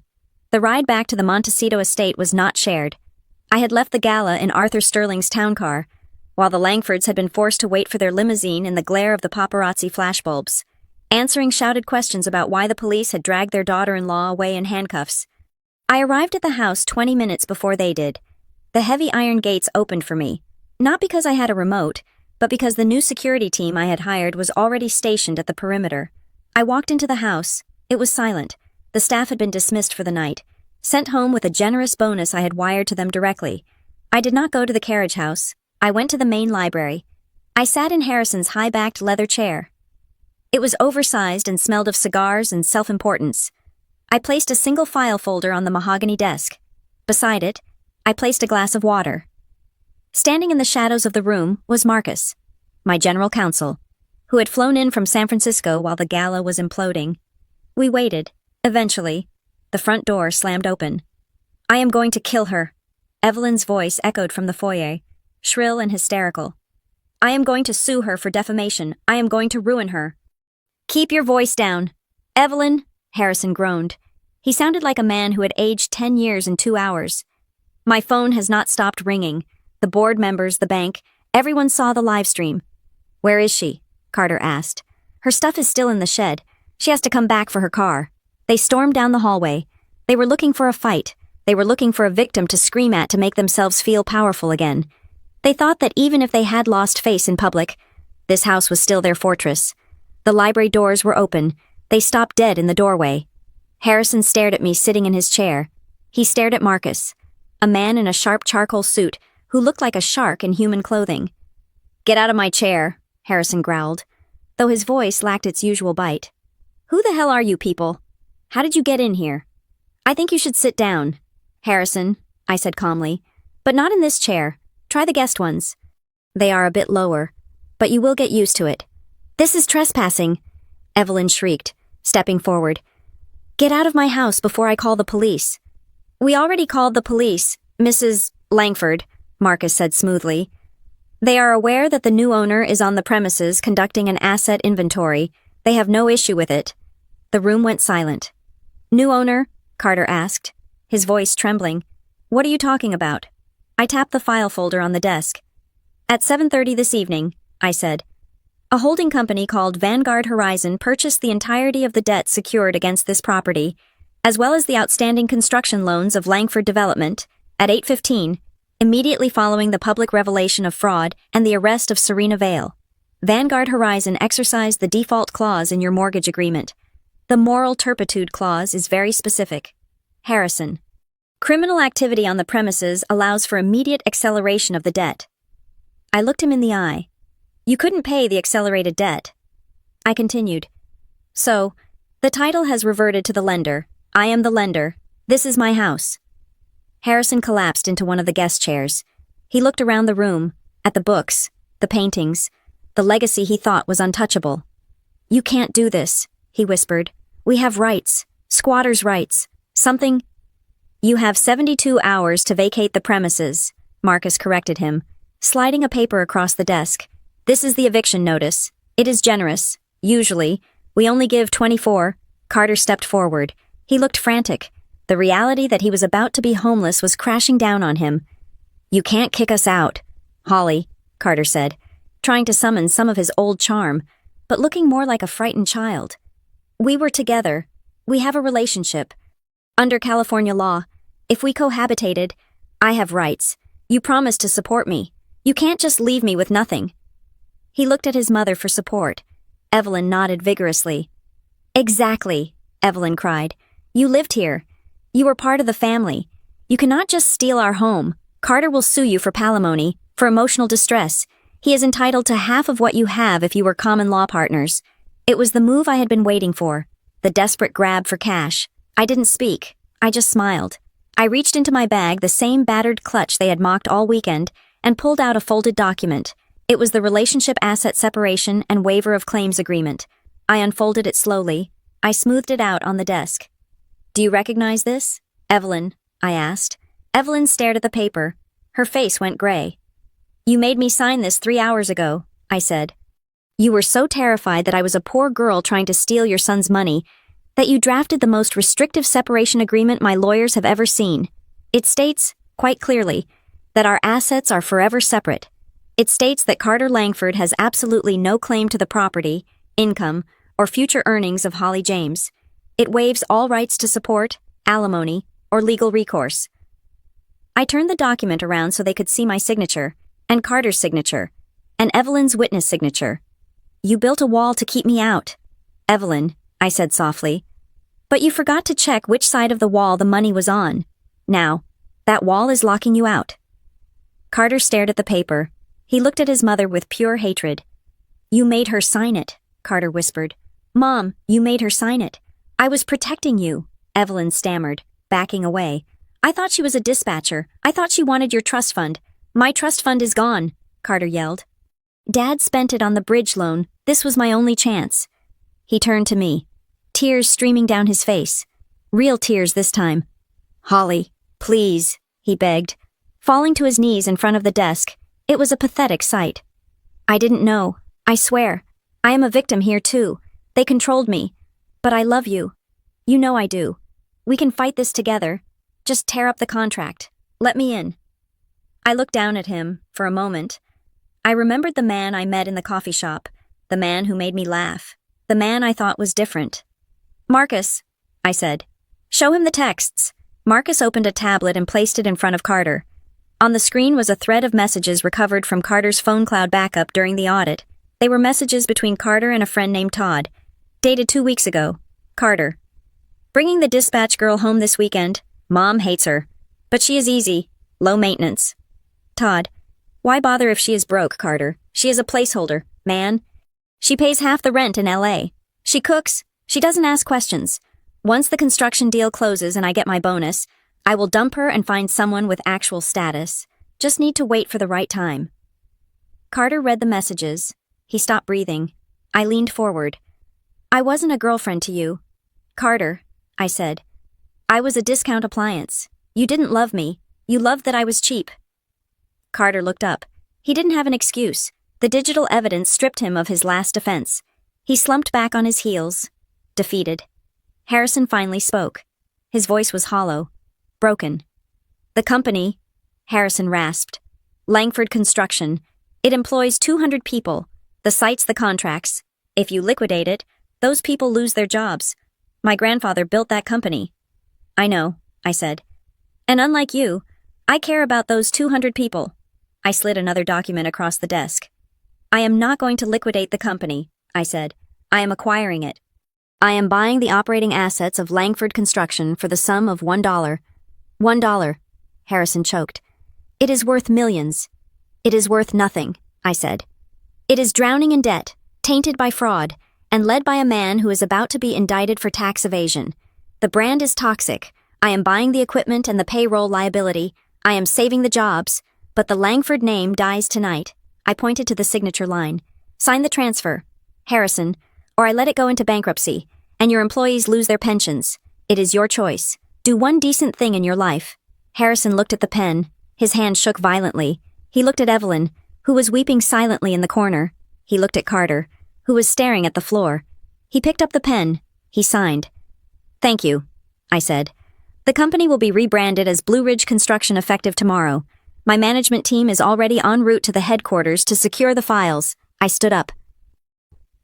You have 3 days to pack your personal effects, I said. Do not touch the furniture. Do not touch the art. Those are now assets of Vanguard Horizon to recoup the losses from your fraud. You may take your clothes and your toiletries. Where will we go? Evelyn whispered. We have nowhere.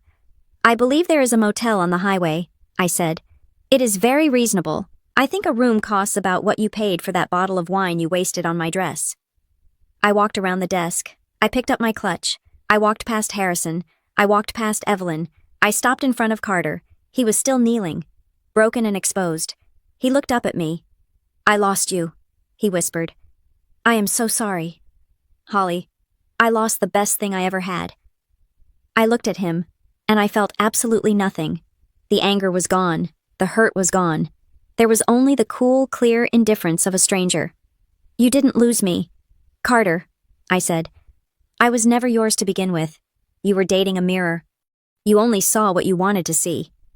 I leaned in closer, delivering the final blow. And I didn't lose you, I said. I just stopped saving you. I turned and walked out of the library. I walked down the long hallway, my heels clicking on the marble floor that I now owned. I walked out the front door into the cool night air. The driveway was empty, save for my car. The fountain was still bubbling. The stars were still shining. The Langfords were behind me, trapped in the ruins of their own arrogance. They were alone with their debt, their crimes, and the silence of a house that no longer recognized them. I got into my car. I didn't look back at the mansion. I put the car in gear and drove through the gates. The heavy iron doors swung shut behind me with a final, resounding clang. The game was over, and for the first time in a long time, the board was clear. Thank you so much for listening to this story. I would love to know where you are tuning in from. So please leave a comment below and share your thoughts on whether the Langfords got what they deserved. If you enjoyed this revenge drama, please subscribe to the Maya Revenge Stories channel, like this video, and hit that hype button to help this story reach more people.